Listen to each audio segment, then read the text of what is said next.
Bien, buenas tardes. Muchas gracias por su presencia y agradecemos la presencia también de nuestro invitado, él es Carlos Ruiz Benítez.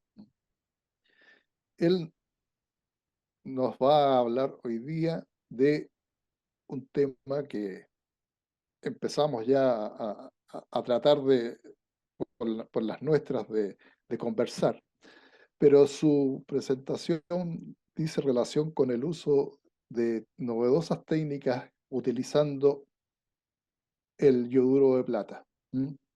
El nombre de su presentación es Estimulación de lluvias, nuevas estrategias con yoduro de plata. Carlos Ruiz es bachiller en Ciencias Naturales de la Universidad Católica del Norte, con estudios de licenciatura en Ciencias del Mar y Biología Marina en la Católica del Norte también, Prevención de Riesgos y Medio Ambiente en la Universidad Concagua. Además, se ha especializado en detección, alarma y extinción de incendios y respuesta a emergencias con materiales peligrosos en la Universidad de Texas, A&M, de Estados Unidos, y en diversos temas de prevención de riesgos y medio ambiente. Ha desarrollado su vida profesional en el ámbito académico como rector zonal Norte Chico y vicerrector de Asuntos Internacionales de la Universidad de Aconcagua, y autor de la primera carrera de prevención de riesgos y medio ambiente del país y exportada a Panamá, así como docente de la misma. Posee destacada participación en promover iniciativas de desarrollo regional y de integración internacional con varios continentes, y en especial con Argentina a través del proyecto Túnel de Agua Negra, de la cuarta región, o de la región de Coquimbo, mejor dicho, y su corredor bioceánico Central Coquimbo-Puerto Alegre. Actualmente, Carlos es consultor y asesor en temas de protección industrial, protección ambiental, incendios y materiales peligrosos, y se desempeña como director de asuntos internacionales de la Corporación para el Desarrollo y la Integración Paso Agua Negra, región Coquimbo. Estimado Carlos, te damos la bienvenida. No sé si yo incluí todo lo que dice mención contigo, y si algo falta, por favor, menciónalo y siéntete libre ya de iniciar con la presentación a nuestro grupo. Gracias. Muchas gracias, Andrés. Un placer para todos. Muy buenas tardes. Bueno, importante aquí es justamente compartir la experiencia respecto de lo que hemos estado planteando de México y paso, digamos, a compartirles, digamos, lo que se ha visto en este caso y que yo llevé el año 2021, todo un año investigando justamente alrededor de todo el mundo cuáles eran los sistemas que se estaban aplicando de estimulación de lluvia, porque me parecía que, bueno, habían y se hablaba de varias técnicas y varias formas y que en Chile ya había fracasado en su minuto, ¿cierto? Lo que se está estableciendo en este caso con bengalas de yoduro de plata en la región de Coquimbo, Atacama, ¿cierto? Y en otras regiones del país, que se hizo este proceso y que no había dado los resultados esperados. Entonces, bueno, en función a eso, me puse a buscar, investigar, y finalmente di con el tema de México y di por otras, digamos, circunstancias, porque en el fondo estaba buscando, bueno, el método y también la condición, en este caso geomorfológica del país y del clima, que me pareció que ahí había que linkear esas cosas, porque Chile no es igual a otros países, todos son distintos, digamos, y nuestra geomorfología de esta franja, esta angosta franja, ¿cierto? Nos da una característica, que los frentes pasan y pasan muy rápido. Entonces, eso no es igual en otros países. Por ejemplo, Estados Unidos, ¿cierto? Etcétera, tiene vasto terreno y territorio donde ellos estimulan también con yogur, pero a partir de bengalas, y a ellos les funciona, pero les funciona dada justamente esa característica de que tienen, ¿cierto?, una amplia, digamos, extensión territorial. Nosotros no tenemos ese caso, entonces, buscando eso, di con México. ¿Y por qué? Porque justamente ellos en México partieron por lo que es Ensenada, Baja California. Para quienes no sé si ubican, Baja California se encuentra más o menos, ¿cierto?, en la misma ubicación como, ¿cierto?, geográfica, pero arriba en el hemisferio norte, respecto de Coquimbo. Y buscando me di cuenta que había similitud climática, ¿cierto?, muy interesante, y que era que tienen un subclima, en este caso mediterráneo oceánico, que es muy simple de distinguir. O sea, estamos frente al océano y recibimos esa influencia, y estamos también, eh, nos cuesta que llueva, producto de que tenemos el anticiclón del Pacífico justo arriba. Está presionando ¿cierto? Siempre para que en el fondo los frentes se desvíen y se desvían justamente hacia la zona centro-sur, hacia abajo, y no pasan más allá. Y eso da la característica de que en el caso de Coquimbo, o sea, de Chile, en Coquimbo, si se han dado cuenta, ¿cierto?, es donde más cuesta que llueva en Chile. De hecho, en el norte grande es más fácil que llueva, a través de lo que significa el invierno altiplánico, que viene ¿cierto? Por el lado de Bolivia, Perú. Entonces ahí se baja y llega incluso a ese, hasta el Valle del Elqui, una colita ahí, de ese efecto. Pero no así lo que es lo normal que ocurre en Chile, ¿cierto? Que es las lluvias con frentes fríos que llegan hacia el territorio por el Pacífico. Y eso no se da, ¿cierto? En el caso nuestro, directamente producto de este anticiclón. Y en México ocurre algo similar, con el otro lado, ¿cierto?, del hemisferio del planeta, y el lugar más difícil para que llueva es Ensenada, Baja California. Justamente ahí partieron ellos, y como partieron ahí, me causó cierto extrañeza y cuidado, y descubrí justamente que tenían el mismo clima, estaban clasificados como el mismo tipo de subclima mediterráneo oceánico, y quizás solamente en 5 zonas del planeta, en Nueva Zelanda, en Europa, ¿cierto? Y parte de la África subsahariana. Entonces, ahí eso me llamó la atención, y bueno, ¿qué estaban haciendo los mexicanos? Y los mexicanos justamente estaban en una situación que estaban aplicando un método distinto. Y ese método, bueno, ¿qué resultado está dando? Y el resultado fue impresionante. O sea, cuando yo vi estos números, dije, bueno, aquí alguien está mintiendo o no sé, no entiendo. ¿Qué pasa? ¿Por qué tan buenos números? Porque ¿cierto? La investigación científica a la fecha y estadística da como resultado, ¿cierto?, en términos de estimulación, en el caso de las bengalas, del orden, ¿cierto?, de magnitud de los 8 al 12, al 15%, y por ahí, esporádicamente, han salido números más grandes hasta el 40%. Pero en el caso de de México, ellos están logrando, ¿cierto?, el año 2021 que partieron, del orden del 23 al 64%. O sea, tremendos números, digamos, si lo consideramos en términos de milímetros de agua caída respecto de lo pronosticado. Y como el pronóstico, sabemos nosotros, cada día es más certero, producto de los satélites, tenemos ¿cierto? Un número bastante macizo y sólido en agarrarnos, que es justamente la información satelital de pronóstico en función a la probabilidad de caída de precipitación y la cantidad de precipitación. Y en el tercer año ya ellos partieron en 2021 y ya van en el tercer año consecutivo. Y como dice ahí la lámina, ellos ya llevan 277 vuelos, que a la fecha todos han sido exitosos. Cada vuelo que sale ha habido precipitación. Eso es, digamos, tremendamente interesante, digamos, respecto de lo que se está haciendo allá. Y han logrado a la fecha, el acumulado que llevan desde los 3 años, de 2021, 22 y 23 a la fecha, ellos reanudan justamente su tema de estimulación en los estados afectados y que están trabajando. Ahora, justamente lo que es el invierno nuestro, que es verano de allá, pero que es el verano lluvioso. En México, ¿cierto?, tiene una parte de estados que tiene un verano lluvioso. Y del 25 al 55% de lo pronosticado, sobre lo pronosticado. Eso es lo que han logrado, ¿cierto?, en este caso, allá, y esto lo está ejecutando, ¿cierto?, en este caso, este programa, ¿cierto?, lo ejecuta México, la SADER, la Secretaría de Agricultura y Desarrollo Rural, y la Comisión Nacional de Zonas Áridas, el CONASA de allá, ¿ya? Ellos son los que están supervisando todo este programa y son los que dan los números. Estos números son oficiales en el fondo, son informes que emite el sector CONASA y SADER indicando cuánto fue lo que llovió respecto a lo pronosticado sobre lo pronosticado. Y es lo que han logrado en este caso, históricamente, con esta empresa privada mexicana, que es Startup Corona Science, que, cierto, enlazada a nosotros con la Corpan, hemos estado trabajando en la posibilidad de que se ejecute este programa en Chile, dado justamente esta característica que vamos a explicar acá, que por un lado la similitud climática, ¿cierto?, geográfica, porque Ensenada, si los que conocen o han visto, Ensenada es una península, justamente muy larguita ahí, ¿cierto?, donde genera y está frente al océano, y ahí es donde ellos han tenido, partieron por ahí, y en el fondo significó para ellos estos números que han logrado. A diferencia de lo que hay históricamente, ahí está, ¿cierto?, que esto parte por ahí, por 1947, ¿cierto? Cuando empieza con la estimulación de lluvia. Está Menéndez ahí que prueba y otras formas, ¿cierto? Con núcleos en Iowa y Alejandro Trueba, que es el mexicano encargado, dueño de esta empresa, digamos, con el que estamos nosotros trabajando, empezó por ahí por el 2013 a hacer sus primeras pruebas y después empezó a estimular lluvia en el 2019 y de ahí lanzó este programa, la oferta, digamos, a SADER y CONASA el 2021 y de ahí a la fecha llevan 3 años consecutivos ejecutándolo, con el Estado en este caso.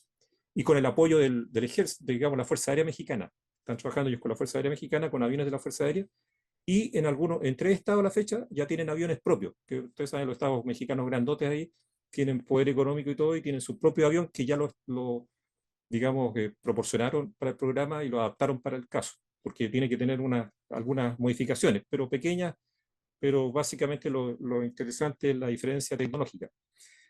Y bueno, ahí está la estimulación de lluvia a partir de bengalas, que da del orden del 8 al 12, y esporádicamente por ahí hay algún reporte mayor, digamos, en términos de aumento.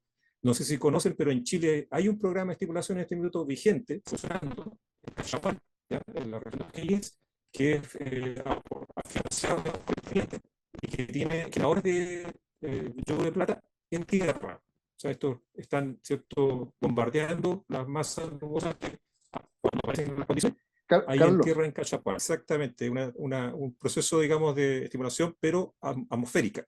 En el fondo hay generadores de yoduro, perdón, de plata en tierra que bombardean las nubes cuando se dan las condiciones, digamos. Y hay logrado incrementos del 8 al 12% hasta la fecha y sigue funcionando, sigue operando.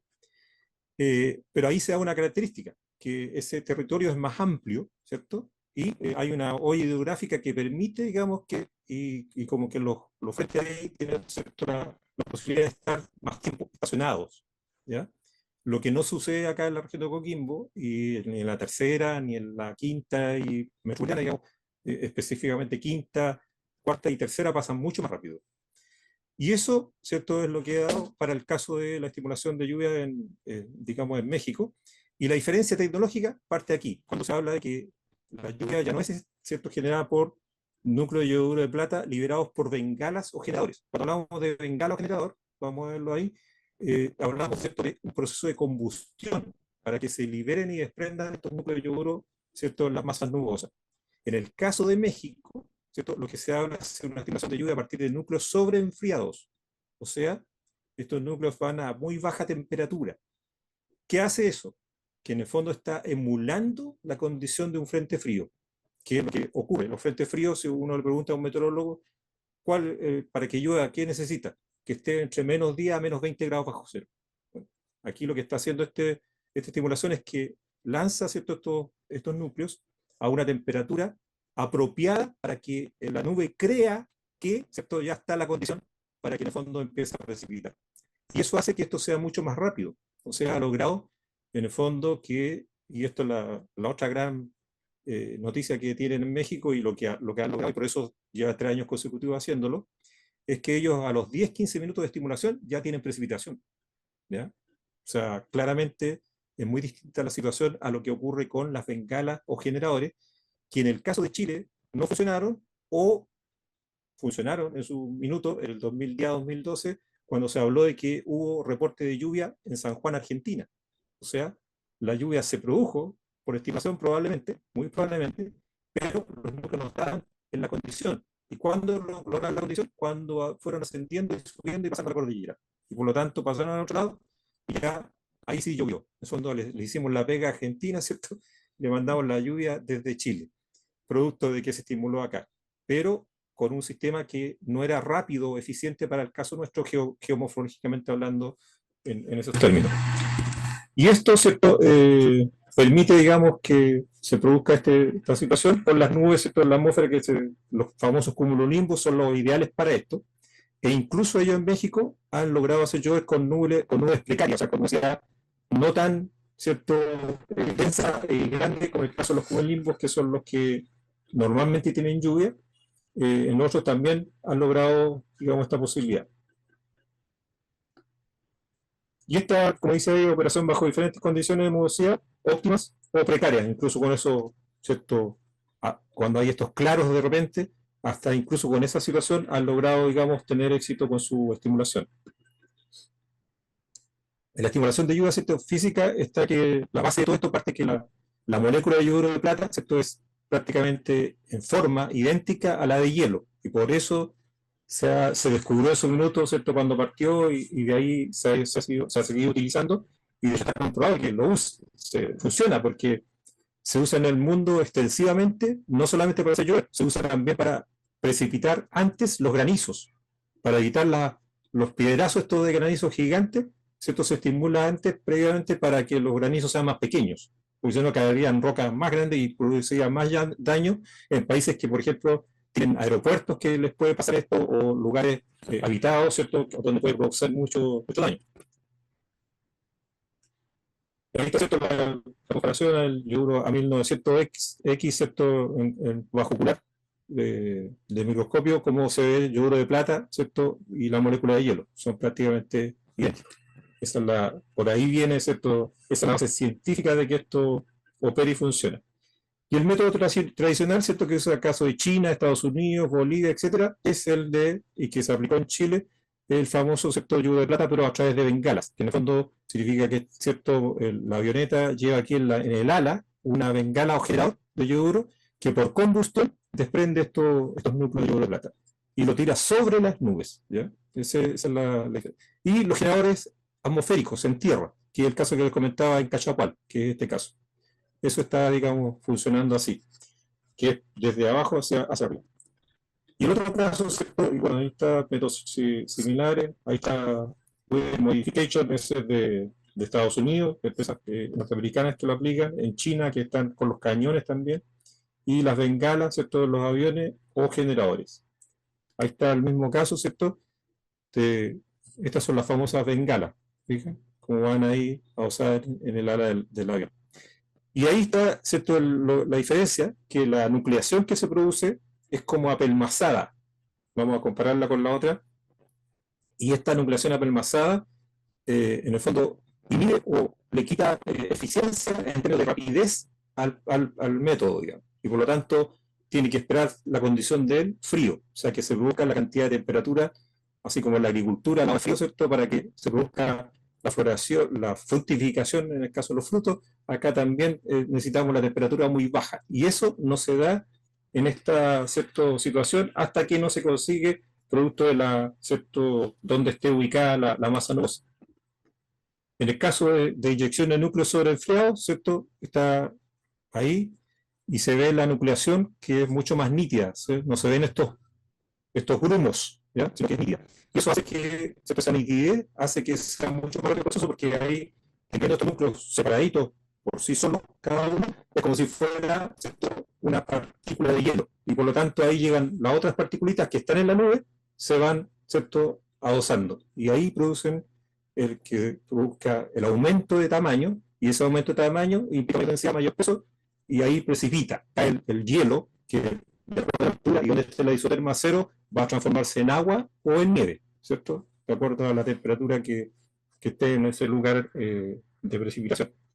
Y este es un producto que lo tiene patentado, es otro PrimeMate, una solución de acetona en solución secreta, con la cantidad de núcleos de yoduro de plata, o sea, la cantidad de yoduro de plata. Y acá la situación, ¿cierto?, sea que no es sobre la nube, ¿cierto?, sino que se aplica, en este caso, en las corrientes ascendentes de las nubes, ¿ya?, para que de ahí se vaya, ¿cierto?, produciendo el efecto hacia arriba, en cadena, y vaya cambiando la estructura de la nube, de la masa nubosa, y por ende se logre la precipitación. Y eso es lo que buscan ellos, las corrientes, en este caso ascendentes, para incorporar el producto.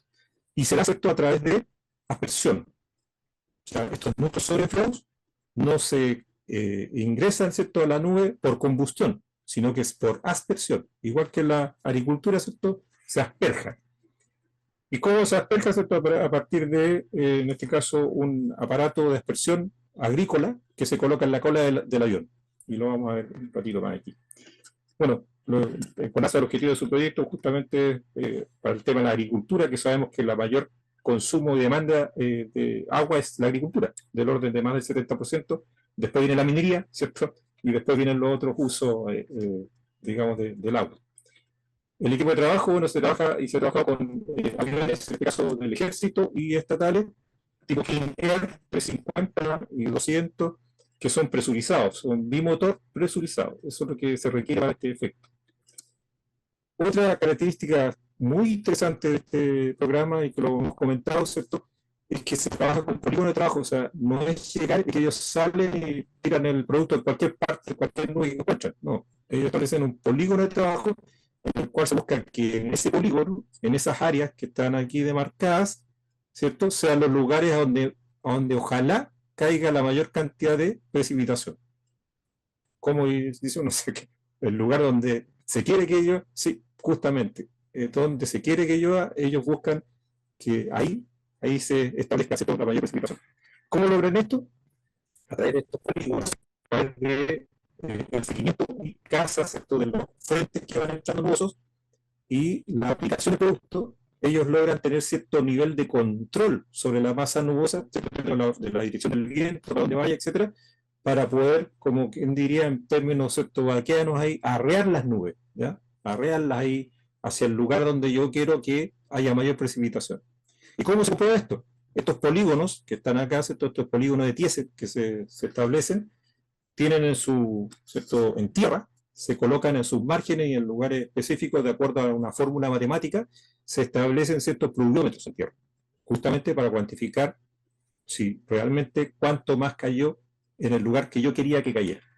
Entonces, eso es otra gran diferencia con los métodos que se han aplicado en Chile. O sea, acá nunca hubo ningún informe al respecto de ese tipo. Solamente que se salió a estimular, pero no funcionó, o funcionó algo, cayó algo por ahí, por allá, a cierta altitud, pero no hay una área definida. Acá tienen incluso áreas definidas. ¿Por qué? Porque ellos están pensando en, por ejemplo, las quebradas, rellenar acuíferos, en los, ¿cierto?, para ellos las represas, o embalses para nosotros, rellenar su represa, etcétera, etcétera. ¿Cuál es la infraestructura para esto? Se aplica, como decíamos, no por combustión, o sea, no hay bengalas, no hay generador, sino que hay, en el fondo, ¿cierto?, una solución sobre gas que va contenida en un estanque dentro del avión, ¿cierto?, con otro estanque que es con aire comprimido. Tan simple como eso. Aire comprimido y la solución sobreenfriada. Y una manguera de alta presión que conecta a la cola del avión. Aquí vemos la cola, ¿cierto? Ahí está el avión de la cola. Y ahí que vemos una boquilla de aspersión, tipo agrícola especial, ¿cierto?, para que se produzca una microgota, ¿cierto?, que sale ahí, se asperja al momento de que ellos encuentran la corriente ascendente de las nubes. Ahí está indicando un ejemplo de vuelo, ¿cierto?, la cantidad de yoduro liberado, que son 100 litros, que la solución, eso son, la cantidad que se sale ahora, ¿cierto?, son 100 litros de solución, a donde va el yoduro de plata con acetona, ¿cierto?, por supuesto diluido, y que se sale, digamos, a este proceso. Y ahí está un vuelo central 12, ahí está el área de trabajo, digamos, donde se trabajó. Esto justamente en Ensenada, ahí vemos esa península. Como el polígono de trabajo, y aquí está a donde salieron a hacer los vuelos cazando los frentes nubosos, ¿ya? Para que se lograra, digamos, el objetivo de que cayera la mayor cantidad de agua acá. Ahí, si se fijan, hay unas P, esas P son los que estábamos mencionando, los pluviómetros, ¿ya?, que matemáticamente se ubican acá, geométricamente, para dar cuenta de cuánta precipitación hubo en ese lugar, que era el que se quería como objetivo, que lloviera más, ¿cierto?, respecto de lo pronosticado. Ahí el mismo caso, pero con una imagen satelital, ¿cierto?, topográfica. Eso en febrero de 2021, cuando ellos partieron ahí. Esto es lo significativo en el caso justamente del polígono de Ensenada, que es lo que decía, el lugar que más cuesta que llueva en México, donde ellos para esa época, el 2021, tenían pronósticos, pero de los peores, ¿ya? Y dentro de esos pronósticos peores, aquí se nota. Había posibilidades de lluvia, sí, pero ¿cuánto? 0,02, 0,02 milímetros, 0,05, mejor que había 0,05 milímetros. Pero esa pista era para ellos vital. No obstante, ¿cierto?, eso era lo pronosticado por los satélites, ¿cierto?, los sistemas de información satelital meteorológica, y aquí está el resultado después de estimulación. ¿Ya? ¿Te fijas? Subió drásticamente. O sea, respecto a lo que había, que era muy poquito, subió mucho más. Y eso da cuenta de que aquí, bueno, el porcentaje fue incluso llegó a cifras muy altas, 164,47% promedio en todos esos vuelos, ¿ya?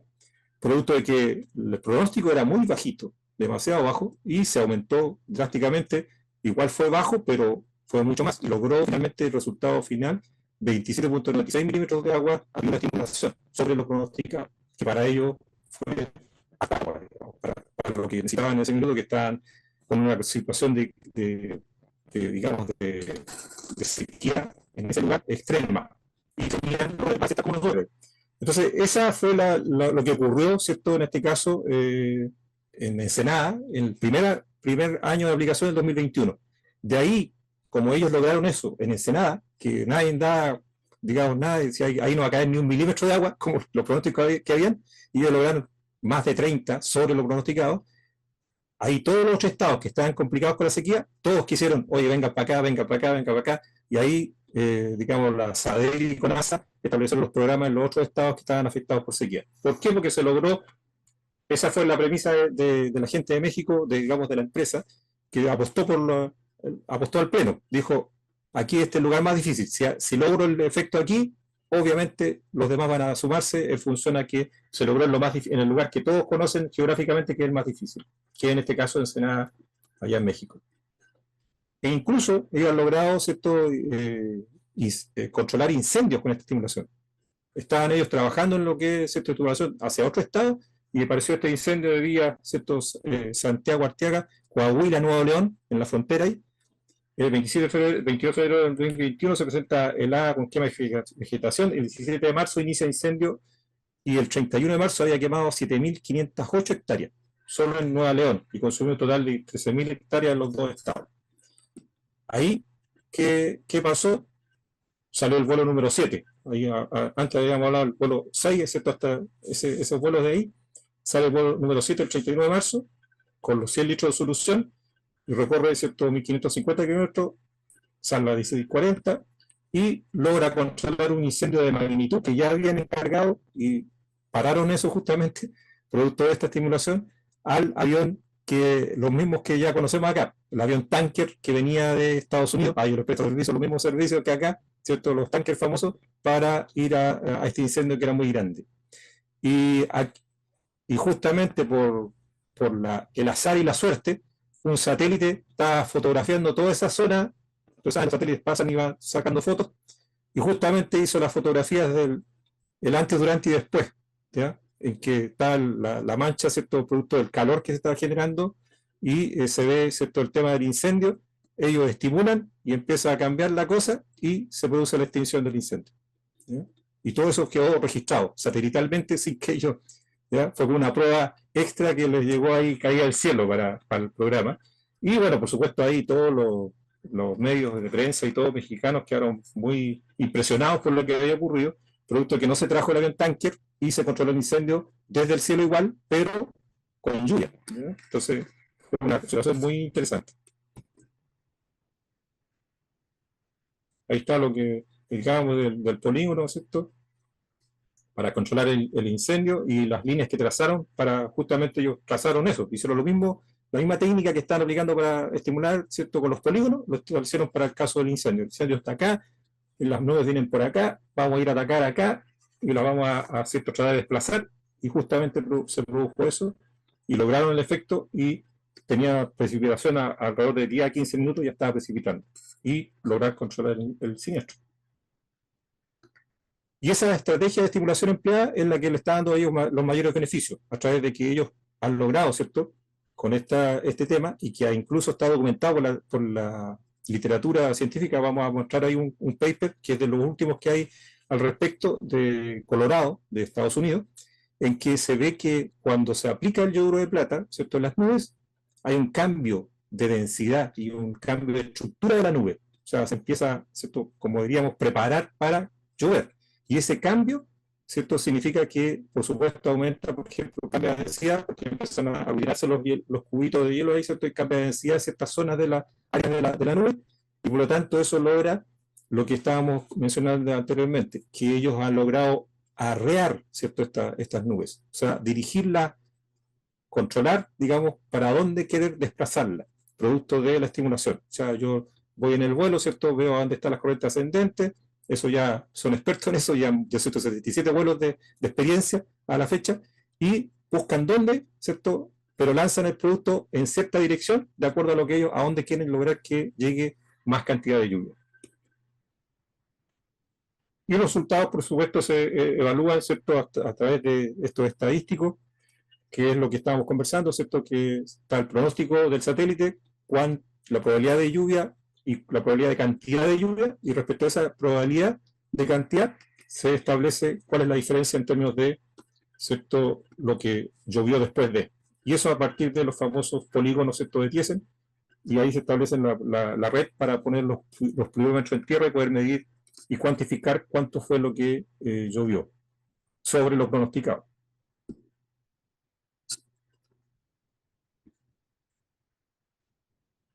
Y a nivel macro, ¿cierto?, está el caso de con la información satelital, todo lo que, ¿cierto?, signifique establecer por un lado en el antes, cómo estaban las zonas, y el después, en términos de, por ejemplo, cubierta vegetal. Ahí está el claro ejemplo, las mismas zonas con la diferencia post, ¿cierto?, lo que fue la estimulación, y este es el caso de Chihuahua, Ensenada y Chihuahua, los dos pares de fotografía. ¿Cierto? La evaluación también, ¿cierto?, de información satélite, MODIS, y en este caso, evolución del desarrollo de la vegetación, ¿cierto?, y las diferencias que se fueron produciendo en el tiempo, producto de después post lluvias. Evolución de la humedad del suelo, y con eso ellos fueron sacando, y las cifras grandes, 9 millones de hectáreas que estaban bajo condición de sequía crítica, fueron sacadas de esa condición. 9 millones de hectáreas, es realmente importante. Por eso, digamos, están muy contentos y lo que han logrado en este caso. Y el uso de radar y satélites espectrales que han logrado esta captación, como fue el caso del siniestro, digamos, de Nuevo León, ¿cierto? Y Coahuila. Ahí está el caso de los polígonos, ¿cierto?, en esos 4, ¿cierto?, estados ahí, o grupos de, y lo pronosticado total, ¿cierto?, y lo registrado real. Y versus eso están los excesos de lluvia o incrementos sobre. Y como vemos, todos son números altos, ¿ya? Son números importantes. Eso cuando llegan ahí 87 vuelos. ¿Ya? A la fecha, como les digo, llegan ya 277 en todos los estados afectados. Almacenamiento de presas también es súper importante, ¿cierto? Y ahí ellos también establecieron estos polígonos, por ejemplo, como pensáramos acá, ya queremos que, ¿cierto?, caiga más agua. ¿Dónde? Claro, Paloma, ¿cierto? Etcétera, en el caso de Choapa, para que caiga, ¿cierto?, más sobre donde yo quiero que el agua, ¿cierto? Y también tener claridad de que si donde esté la isoterma cero, para que, ¿cierto?, caiga nieve también. Porque si yo estimulo las nubes, ¿cierto?, y se van moviendo y se mueven rápido, obviamente esas nubes van a tener posibilidad de ir subiendo, y si la isoterma cero, por ejemplo, está a 3.000 metros, que se habla de que 3.000, ¿cierto?, de 3.000 metros hacia arriba es lo ideal para que la nieve se quede ahí, permanezca más de una temporada. Entonces ahí esa es la reserva que tenemos para el futuro. Considerando los números críticos que nos están dando, y que recordemos que la hidrogeología nos está diciendo que históricamente, las últimas 3 o 4 décadas, la curva de pluviosidad en Chile, a nivel general, ¿cierto?, en el país, viene cayendo, ¿cierto? Y ya significa una pérdida de incremento, pérdida a la fecha, de 100 milímetros promedio en el país, ¿ya? O sea, realmente importante, un tremendo número de pérdida de cantidad promedio en todo el país. Entonces aquí la curva sigue hacia abajo. O sea, ¿qué significa eso? Que sigue cayendo menos lluvia que antes, y eso lo sabemos todos. Incluso, no sé si ustedes saben, pero se están corriendo los cultivos. Ya hay cultivos de parras en el sur de Chile, ¿ya? Para uva, de vino. O sea, ya están corriéndose producto de lo que está pasando. O sea, ¿a dónde coloco mis cultivos? ¿Ya? Hay una serie de cultivos que se han ido corriendo producto de que no hay agua en los lugares que habitualmente había más agua, como se decía, de rulo, que caía, ¿cierto?, por lluvia, el cultivo agrícola de rulo.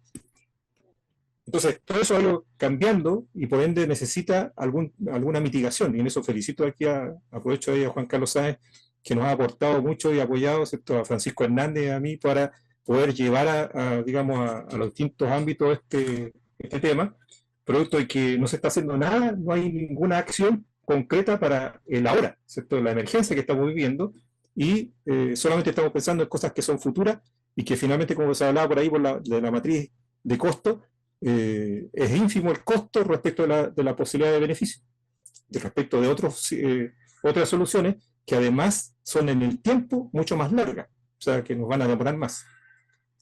Bueno, ahí está el caso de los acuíferos beneficiados por toda esta estimación de recarga, también, ¿cierto?, hacia el subsuelo, que es lo que también tenemos acá, que estamos perdiendo. Ahí en Choapa, justamente, Mineros Calambres, hace tiempo atrás a una comunidad le había ayudado y le habían hecho un pozo, ¿cierto?, de extracción a 60, 70 metros, pero no había nada, se secó en un ratito. ¿Qué tuvieron que hacer? Ampliar el pozo a 200 metros. Entonces, da clara cuenta de que los acuíferos en la región de Coquimbo, incluso en la parte de Choapa, que es la más húmeda, entre comillas, ¿cierto?, la que más tiene, digamos, posibilidades de agua y todo, está mucho más seca. Entonces, porque los acuíferos se siguen secando hacia abajo, y pueden secarse totalmente. Y ese es el gran problema después para recuperarlo. Bueno, como digo ahí, se logró control de incendios, se logró, ¿cierto?, recarga de acuíferos, de represas, todo lo que ha significado. También hay otro tema que es el impacto ambiental. Se habla o se especula, por ahí las fake news sobran, en términos de que el yodo de plata significaría, ¿cierto?, una contaminación del medio ambiente, y eso está muy lejos dista mucho de la realidad. Y bueno, aquí se hicieron digamos, las pruebas, y ahí está, ¿cierto?, con técnica de optometría, detectan hasta una parte por billón de plata. No se detectó ninguna muestra, ¿cierto?, de agua de lluvia inducida en el proyecto de Ensenada, Baja California, cero. Se fija, no encontró nada. Con el método cuantitativo de cromato de potasio sustituido por la plata, presumiblemente acarreada por la muestra, se detectaron trazas de plata en el agua de lluvia, que en cualquier caso estaría muy lejos del nivel 0,05 miligramos por litro, que es el límite permisible, ¿cierto?, a nivel internacional, de contenido de plata para agua de consumo humano y mineral transportado en el aire. O sea, no hay efectos de contaminación. Contamina por lejos más una colilla de cigarro, contamina 1000 veces más que la solución aplicada. Los objetivos, bueno, por supuesto, mejoramiento del clima, control de incendios, aprovechamiento in situ, recarga de acuíferos, llenado de presas y embalses, todos los beneficios que puede traer este incremento. Y lo que estábamos comentando, el calentamiento global, que sigue pegando en México. Acá en Chile también sabemos que está pegando desde hace rato y nos sigue pegando. Entonces, ¿qué hacemos contra eso? Bueno, por eso ellos están, y como les dio tan buen resultado, están haciendo esto, ¿cierto?, por tercer año consecutivo. Siguen, ¿para qué? Para en el fondo aprovechar. Mientras hayan frentes nubosos, aprovecharlo y juntar agüita para cuando no tengamos la posibilidad. Hay perspectiva de estimulación, ¿cierto?, de Guardian, esta famosa revista internacional británica, hablaba de que la estimulación de lluvias, para ser universalmente aceptable, es sustentar principios metodológicos que definen una tecnología con resultados cada vez más consistentes, replicables y predecibles. Bueno, y eso es lo que han hecho los mexicanos. Ya no es llegar y tirar, no, los polígonos, la medición, ¿cierto?, estadística de cuánto está cayendo respecto de lo pronosticado. Con eso, digamos, mejorando la posibilidad. Cierta, digamos, cantidad de noticias que han salido en medios tanto mexicanos como internacionales respecto a la estimulación. Ahí se ven, por ejemplo, bombardear para traer lluvia, el bombardeo para controlar ciertos incendios ahí. Nueva León bombardea ciertas nubes para la sierra para controlar incendios. Tras el bombardeo se registran lluvias, etcétera, etcétera. En todos lados, diversos medios dan cuenta del éxito del programa y que se está replicando por año a año porque está dando resultados y los agricultores están felices con ello, que es son generalmente los más afectados dada la cantidad de consumo.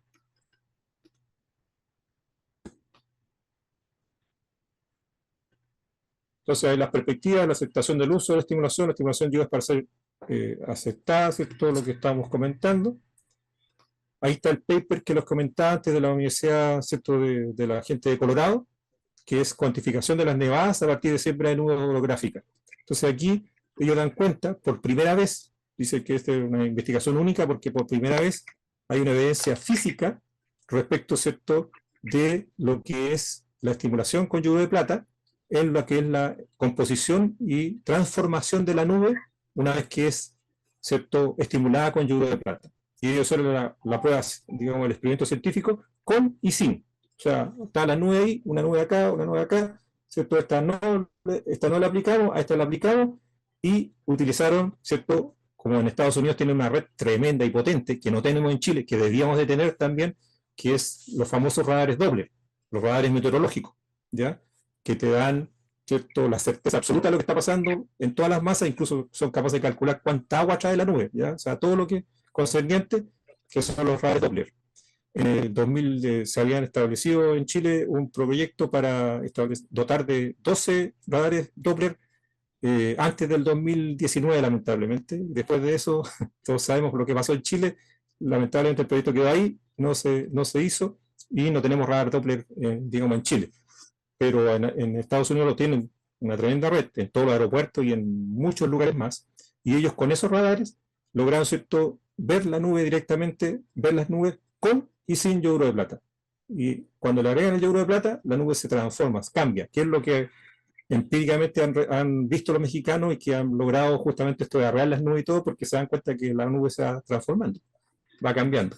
Y esta evidencia está, y por eso es interesante conocer de que hay mucha investigación al respecto, pero que acá de repente no se evalúa y no se busca la información respecto a lo que está ocurriendo en el mundo con la estimulación de lluvias a partir de yoduro de plata, ya sea lluvia o nieve, porque aquí, como es nubes orográficas, pues están más arriba en esas sierras ahí en Colorado.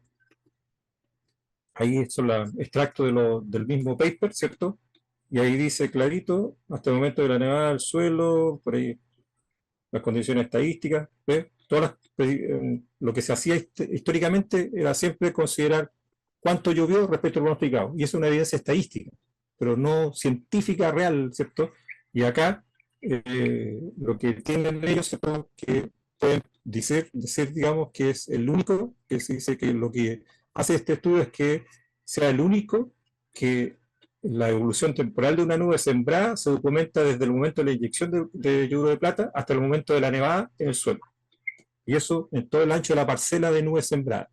La parcela estadística, ¿cierto?, donde se estableció, como el polígono que decíamos, y por lo tanto ellos tienen la evidencia científica y física de eso, y por primera vez, ¿cierto?, dice, en lugar de las comparaciones estadísticas tradicionales, presentamos aquí un enfoque basado en la física, mediante el cual aislamos áreas de precipitación que fueron generadas sin ambigüedades por la siembra de nubes y cuantificamos la cantidad que precipitó. ¿Te fijas?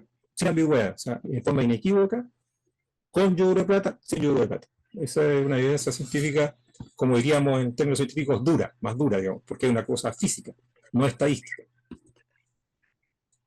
Y bueno, llegamos a la dolorosa, un programa de estimulación para la temporada invernal, ¿cierto?, venir en Coquimbo, 4 meses, 3 meses de operación o potenciales vuelos, podría tener un costo estimado aproximado de entre 1 a 1.25 millones de dólares sin considerar el avión, ¿ya? Trayendo todo el equipo, ¿cierto?, de México, el reactivo y todo, para aplicarlo, y personal de México y Chile para realizar esta operación. Se requiere un tipo de avión, ¿cierto?, bimotor presurizado, tipo Kiner. También evaluamos acá en Chile la posibilidad de usar un monomotor, pero presurizado igual, que es el Pilates PC-12, no sé si alguno lo ubica por ahí, que es un avión que usa el mismo motor que los Kiner, pero más potente, más grande, y es monomotor, pero es presurizado. También existe acá. Y en México solo han sido empleados, como hizo, de la Fuerza Aérea, y estatales que han sido adquiridos por los estados donde se aplica el programa. Esto es interesante, digamos, desde el punto de vista del avión. Ya, de hecho, ayer estuve hablando con un ex general de la Fuerza Aérea en retiro, y estamos tratando también de buscar la vía estatal, digamos, de que pudiera ser, en su momento del ministro de Agricultura, también a través de la gestión que hicimos con el presidente de la República, entregó una carta y todo, se hizo una gestión inicial, pero ahí quedó en términos de poder, ¿cierto?, involucrar a la Fuerza Aérea para que, en el fondo, pudiera haber alguno de sus aviones destinarlo a este programa, porque eso abarata los costos, ¿ya? Indudablemente. Otra posibilidad también puede abaratar, que es traer directamente el avión certificado y todo listo desde México, ¿cierto? O Estados Unidos incluso, traerlo para que ingrese a cielos chilenos, ¿cierto?, y opere sin problemas, porque podría traer los estanques incluso por separado, o fabricarlo en Chile, bueno, sería otro costo, o traerlos desde allá también es otro costo. Entonces ahí estamos viendo también las posibilidades de afinar esto para que llegara al menor costo posible, finalmente. Pero claramente es muy interesante ver que el costo es muy bajo, ínfimo respecto a lo que está gastando. No sé si ustedes tienen los números, pero En el caso de la cuarta región de Coquimbo, iba a más de 50 millones de dólares la temporada, ¿cierto?, pasada, respecto a la sequía, lo que se tuvo que gastar en carro de aljibe, forraje, membrana, etcétera, todos los pozos, todo lo que se hizo para mitigar en alguna manera el tema, pero que no hace que haya más agua y no hace que los agricultores puedan producir más. Al contrario, quedan incluso con las cosechas ahí sin producir, pero tienen algo para sobrevivir. Pero eso no es ¿cierto? No produce ninguna mejora. En este caso estamos hablando de que es muchísimo recurso del Estado, de nosotros los contribuyentes, para algo que finalmente no produce la posibilidad de que haya mejor y más cantidad de agua disponible. Bueno, y ahí planteamos el tema de la aeronave necesaria y certificación, los factores que hay que considerar, la posibilidad de contar con un radar meteorológico Doppler, se lo planteamos el otro día en la reunión a MLT, a la Fundación Minera Hortelambres, con cual estuvimos en reunión también, y aprovechar la actual temporada del niño tardío, que es lo que graficaba muy bien ahí en un escrito que envió Juan Carlos Sáenz, que justamente, o sea, si viene un niño, viene tardío y viene con algo de expectativa de frente, hay que aprovechar todos los frentes que pasen para justamente sacarle la mayor cantidad de precipitación posible con estimulación, porque si no, no estamos logrando nada respecto de modificar esta famosa curva que tienen los hidrogeólogos y meteorólogos, de que venimos a la baja, ¿cierto? Y la curva viene cayendo, cayendo las últimas 3 o 4 décadas. Entonces, no estamos haciendo nada al respecto de eso. Y eso significa que lo único que se ha hecho es gastar plata, y está bien, puede gastarse y todo en la investigación para que, ¿cierto? Y todos conocemos, nos han visto por ahí los estudios, y si uno ve la cantidad de plata que se ha gastado en esos estudios, es mucho más que lo que cuesta esto, y esos estudios lo único que han dado cuenta es cuándo, ¿cierto? En cuántas décadas o años más la cuarta región va a ser desierto y el desierto va a estar llegando a Santiago. No sé si han escuchado esa noticia, eso está estudiado, ¿ya? Y se ha gastado mucha plata en eso. Pero eso, ¿en qué nos ayuda? O sea, ¿qué estamos haciendo? Lo único que estamos haciendo, ¿cierto?, es decir, quedando de brazos cruzados y esperar que llegue el desierto y siga avanzando por el resto del país. Pero no estamos haciendo nada para mitigar eso, y qué es lo que hacen otros países. Más de 50 países en el mundo están trabajando en estimulación de lluvia con diversos métodos, justamente hasta Dubái, ¿ya? Lo hizo y logró tremenda cantidad de lluvia, incluso se les pasó la mano, se fueron al porcino, como se dice por ahí, ¿cierto? Y lanzaron demasiados productos y lograron una estimulación gigantesca, inundaron una cantidad de parte de Dubái, y bueno, pero lo han hecho y siguen haciéndolo porque hay que hacerlo para justamente cambiar la expectativa que tenemos futura. Y eso es lo que se ha logrado, digamos, por ese lado. Así que bueno, muchas gracias y espero haberles dejado claro respecto a esta tecnología, que es distinta a lo que, ¿cierto?, se ha venido haciendo en Chile, y esperemos que se pueda finalmente lograr el objetivo. Gracias, Andrés, y Juan Carlos, especialmente. Carlos, muchas gracias. Escuchamos atentamente tu presentación. Hay algunas preguntas que están surgiendo en el chat, y a los integrantes del grupo, y para ello te pido que por favor bajes la presentación para que nos veamos todos, ¿no? Sí, sí. Pido a los integrantes y participantes que tengan alguna consulta, que por la vía de levantar la mano ahí, tengamos la posibilidad de ir dando espacio a preguntas y respuestas. Mientras tanto, esperamos que Carlos... muchas gracias, Carlos. Ahí ya nos vemos todas las caras. Ahí sí. Mira, por el momento no hay ninguna manito levantada. ¿Aló? Ahí está, Me don he Felipe. levantado 3 veces y me la borran. ¡Ah! Le borro la manita. Fernando Pino, ya que estás ahí, está también Felipe Solorza y también Juan Carlos. Ya, Vamos ok. a ir en ese orden. Fernando, por favor. Bueno, primero quiero contar un poco mi experiencia en la zona. Conozco la cuarta región desde El Salvador hasta Illapel.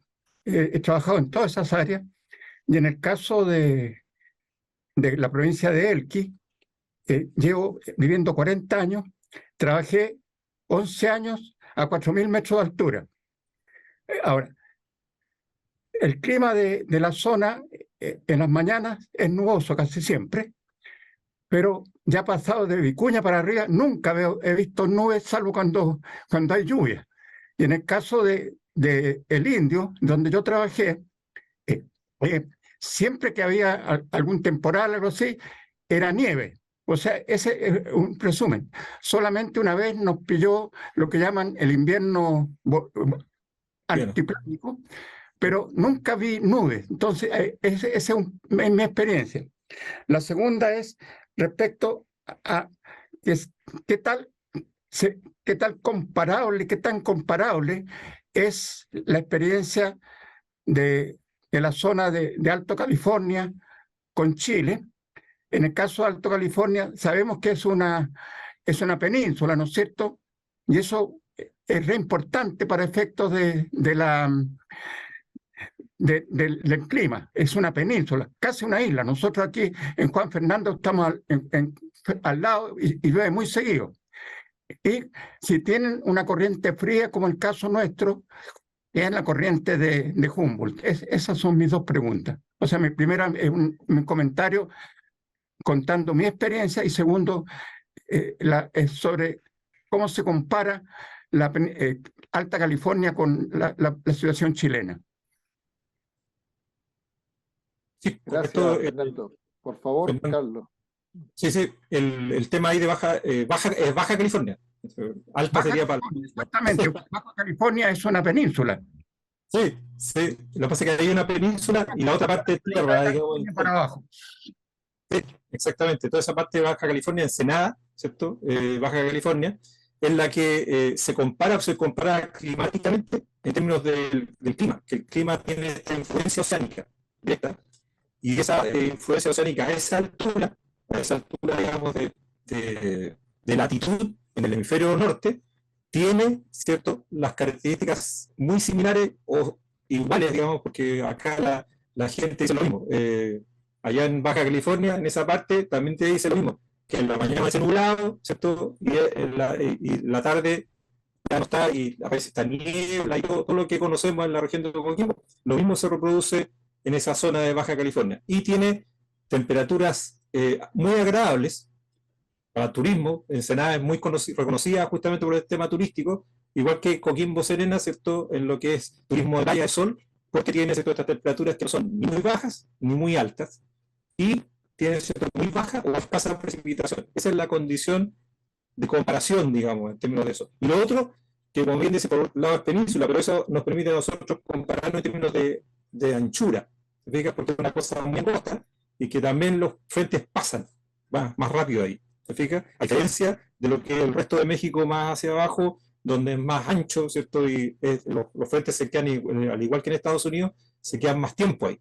En cambio, ¿cierto?, en esa parte pasa más rápido. Y eso es lo que se compara y tienen un efecto del otro lado, ¿cierto?, el hemisferio norte, similar al anticiclón del Pacífico, pero por otra, impulsando para que en el fondo las lluvias bajen hacia la parte inferior de México. Igual que el caso nuestro, que acá nos presiona y la lluvia se va del centro hacia el sur, en el caso, digamos, de Coquimbo.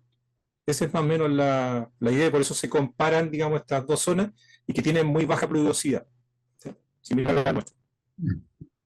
Sí, porque yo conozco también el noreste continental de México, y está debajo de Arizona. Estuve ahí y se veían nubes, pero en la zona de Vicuña para arriba creo que nunca vi nubes. Ese es mi gran dilema. Porque abajo, por supuesto, tenemos las neblinas matinales todos los días. Exacto.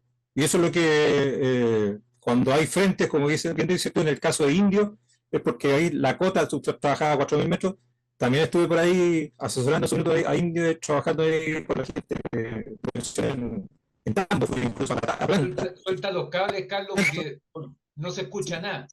Carlos. Por ahí sí. Se supone que está ok el volumen, no tengo muteado ni nada. Pero entonces el tema es que ahí, ¿cierto?, se da la situación de que en el caso de lo que es el Valle de Elqui, ¿cierto?, mucho más, como dice, soleado y todo por esa condición, y por eso están los observatorios. No obstante, en el caso de Indio, ¿cierto? Se da la situación de que arriba está lo que es, ¿cierto?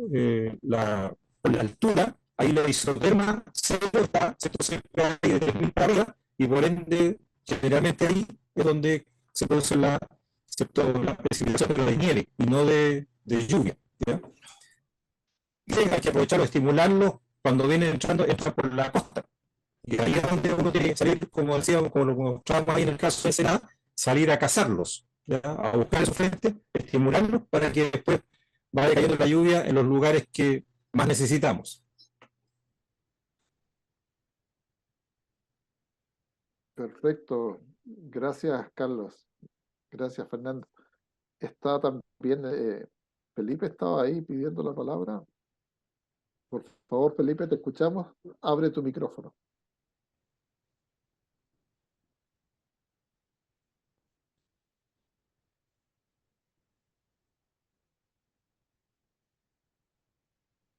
Ahora sí, Sí, te escuchamos. ok. En primer lugar, gracias Carlos por tu magistral presentación, muy interesante, temas que con bastante detalle técnico y bueno, creo que ha sido la mejor presentación que yo he conocido. Eh, yo te quería hacer una consulta si hay algún contacto con alguno de los ministerios de acá de Chile, sea de minería, de agricultura, porque creo que esto es bueno para todos, no solamente para la parte minera. Y bueno, si hay problemas que no hay nubes en cierta parte de la minería, es un problema, que ahí no hay caso, no podemos hacer llover ahí. Pero sí en otros lugares, como el caso del Valle del Elqui, como el caso más al sur, que también hay, aquí en la zona central hay serios problemas, especialmente la parte ahí de la Concagua, por ejemplo, ya los Andes, hay mucho cultivo, muchos árboles frutales, qué sé yo, que se exportan en grandes escalas y hay una falta de agua increíble. Lo otro son los temas relacionados con los paltos. Los paltos utilizan una cantidad de agua increíble y se están perdiendo en algunas partes por no tener justamente el agua que necesitan. Entonces, quería saber, Carlos, si tú tienes algún contacto o alguien de los que están presentes podría hacer los contactos con el gobierno en el sentido de poder continuar y que ellos nos den alguna asesoría al respecto, ya que tienen bastante experiencia y parece que es una experiencia bastante sana y seria. Eso. Perdón, oye Felipe, en todo caso, René Espina nos ha llevado por vía ley de lobby a hablar con autoridades de gobierno en distintas instancias y hemos ido a hablar del agua. Así que es bueno, lo que pasa es que lo de Carlos Ruiz no lo teníamos en el ADN, así que es probable que si hay nuevas idas a tipo ley de lobby por el tema de agua, a lo mejor le invitemos. Esa es la idea, pero te cuento de que de alguna manera en este grupo estamos actuando en eso y está René Espina que está por ahí, que es el máster en este tipo de la ley del lobby. Ya. ¿Y tú puedes comentarnos algo si has hecho algún acercamiento a nivel político institucional, Carlos? Sí, correcto. Bueno, parte del tema por el 2021, cuando se trabajó con el core, ¿ya? El core saliente y luego el core entrante, ¿ya? Con el core, de hecho está la minuta de la reunión que se tuvo con la Comisión de Fomento Productivo del core, que es la más interesada en esto, y puso aprobada por la gobernadora y todo el core, votación unánime de que le interesaba el programa, digamos. Pero en ese minuto no había o no tenían, ¿cierto?, los recursos, no habían los recursos directos para hacerlo. Eso es lo que plantearon en esa época. Pero está el informe, se lo pueden ver también y compartir, donde está la cuenta de lo que se presentó, este sistema, la metodología, etcétera, para poderlo implementar. También se hizo la gestión, como mencioné por ahí, con el ministro de Agricultura, ¿ya? El ministro de Agricultura, de hecho, estuvo en el Valle, con la primera visita que tuvo al Valle de Elqui, fue entrevistado y ahí mencionó directamente esta posibilidad que plantea yo de contactar a la ministra de Defensa para poder ver la factibilidad de usar aviones de la Fuerza Aérea, ¿cierto?, para efectos de esta tripulación en Chile, ¿ya? Para partir en Chile. Así que se han hecho esos contactos por esa vía y también se mandó una carta en su momento al presidente Boric. Se lo entregó cuando a su visita a la región de Coquimbo, también se le entregó la carta que fue respondida por parte del MOP, indicando más o menos lo mismo que hemos comentado, que los sistemas que hay aquí, que hay allá, pero ninguna cosa, digamos, concreta, salvo lo que estamos viendo con el ministro de Agricultura. Y aparte de eso, en el área, cierto, gubernamental se envió también a la Comisión de Recursos Hídricos de la Cámara de Diputados, ¿ya? También se envió digamos, la carta con toda la explicación básica de esto para poder tener una presentación dentro de esa comisión también que opera en la Cámara de Diputados. Perfecto, gracias, Carlos. Juan Carlos Sáez estaba en la lista de consultas. Por favor, Juan Carlos, te escuchamos. Oye, me quedó dando vuelta una cosa, porque veo la importancia que tiene, por ejemplo, una buena aplicación sobre los polígonos de Tyson.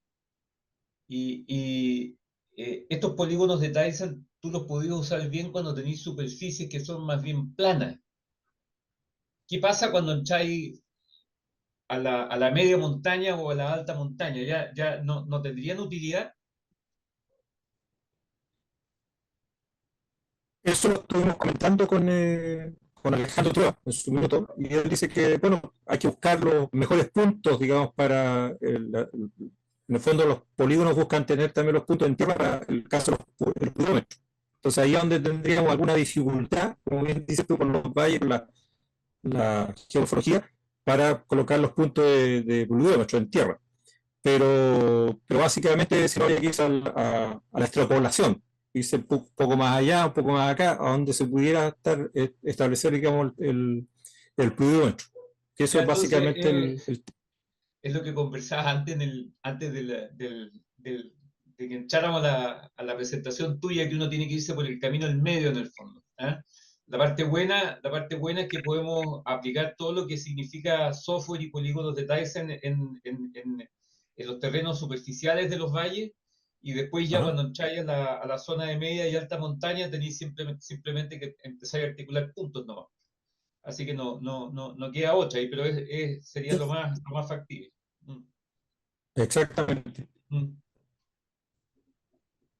Gracias, Carlos. Gracias, Juan Carlos. Carlos. Está también Jorge Ramírez, no te vemos. Tienes tu mano levantada, sí. Por favor, abre tu micrófono también. Sí, Va viajando. bueno, buenas tardes a todas. Sí, voy arriba del auto, así que, pero ahí tengo. Oye, bueno, primero felicitar a Carlos, felicitar también al consejo que lo trajo, porque es un temazo, yo lo veo. Ya la pregunta, más o menos, todas las que quería haber hecho, me queda una nomás, porque ya algo habló Fernando con respecto a eso y los demás también lo han hablado. Pero a mí me parece muy interesante, de toda la parte, digamos, de sembrar, pero yo creo que a nivel de Chile ya deberíamos tener todos esos radares Doppler en todas partes, porque los desastres que hemos tenido por lluvias que no las teníamos monitoreadas, teniendo un polígono, como dice Juan Carlos, yo creo que no es problema. Nosotros tenemos que poner los polígonos en la parte alta. Hay que pensar que los aviones, todos tienen su cuestión Doppler, y ellos evitan todas las tormentas solamente viendo eso. Lo que valgan esas cuestiones, alguien dijo 2 millones, me dijo Juan Carlos, hay que tenerlo. Chile debería tener todo el norte, quizás todo el país con eso. Y que aprendiéramos a decir, oye, vamos a tener un problema enorme como pasó la última vez en Chañaral, que fue terrible. Manto Verde tuvo grandes problemas, Pelambres también. Y dicen, alguien en otra presentación anterior nos habló que a futuro esto va a ser mucho más recurrente en el norte. Por lo tanto, tener esta red en puntos muy altos, independiente del valle, para que modelaran, aprendieran todos a futuro de las aguas que vienen en cada sector y avisar para las catástrofes, eso debería estar. Independiente que sea para más agua, no, por los desastres. Y esos desastres también quizás a futuro van a ayudar de ver dónde poner sectores, la parte de agua. Yo lo veo muy importante con eso, o sea, y decirle a la minería también que aporten. esto lo tiene muy claro, lo debe tener claro, quizás Andrés iba a hacer la pregunta para el final, porque Andrés ha visto toda parte del desastre, cómo mejorar. Y tener mejor información de todos los puntos de lluvia. Uf, teniendo redes, yo creo que después todas las derivadas que van a sacar las van a sacar enteras, porque van a tener experiencia de todo lo que de las aguas que cayeron, cómo cayeron, en qué lugar cayeron, dónde fueron todas las grandes cuencas, qué pasó. Eso, la plata que va a ser una muy buena inversión. O sea, no solamente vamos por el lado de sembrar, sino que yo iba a preguntar algo ahí, pero lo preguntó todo Fernando. Eh, pero yo creo que tener esas redes, para mí, me dice, no, eso hay que tenerlo, independiente de todo. Los riesgos son enormes los que se pueden aminorar teniendo todo eso y toda la gente manejándola. No sé, estaré muy equivocado, pero la veo así. Gracias. Justamente, Jorge, muy interesante tu acotación, porque bueno, por eso lo planteé yo ahí, está el planteo, digamos, a MLP en su minuto, y con todos los que hemos trabajado. De hecho, aquí está mi ex colega de la universidad, Luis Joyán, que también, ¿cierto?, me ayudó y colaboró con el tema de los radares Doppler. Es una tremenda herramienta que deberíamos, como bien dices tú, tenerla, porque aquí, viéndose el lado de lo que creé en su minuto en la Universidad de Concagua, la prevención de riesgo, la carrera de prevención de riesgo. Hay que prevenir antes que lamentar. Y por otra parte, incluso el sembrado, que es estimulación, nos podría permitir incluso mitigar tragedias como esa, si tuviéramos los radares También, Doppler. ¿Se fijan? también, Porque o sea, nosotros podríamos justamente estar estimulando, evitando que, ¿cierto?, estimulando, por ejemplo, antes de que entre con toda esa carga y llegue a un punto específico y deje caer toda esa agua junta, la podríamos estar, ¿cierto?, haciendo que caiga antes. Entonces, claramente, la estimulación puede servir en los dos sentidos, pero teniendo una herramienta como el caso del radar Doppler. pero es una herramienta que yo creo que tendríamos que ya, no sé dónde se para esta cosa por la parte de riesgo. Casi la ONEMI debería tener todo esto metido en su. O sea, Exactamente. La ONEMI no para mí, existe, estimado amigo. La GENAPRED. bueno, si no exista, no sé la que queda. Tiene otro Imagínate, nombre, tiene otro ima- nombre. oye, Actualice el software, Andrés, amigo. imagínate qué importante que le cambiaron el nombre y nadie supo. No, Mira qué es que ya no preocupante. es oficina, Mira qué es preocupante. servicio. Es No, servicio, pero ya por no es eso te digo, oficina, mira. Sí. pero por Le eso, creció o el sea, pelo. le creció el pelo, pero igual sigue siendo hermano pobre de todo. El Hermano reglamento pobre de todo. O todavía sea, no sale. ¿qué reglamento? Si aquí la cosa realmente ponemos, hay tecnologías que ya tenemos que tener y cuidado en Sí, la parte de riesgo de todo tipo a nivel de Chile. Y cada vez que lo tengan, todos van a empezar a aprender más. Pero los grandes problemas en el norte, las lluvias que van a empezar a ser cada vez más recurrentes en la parte de arriba, en la parte de la cordillera, y grande, tienen una capacidad de dejarnos pelados para abajo enorme. Advertir eso, y después también todo para la otra va a sembrar. Yo creo que eso hay que tenerlo.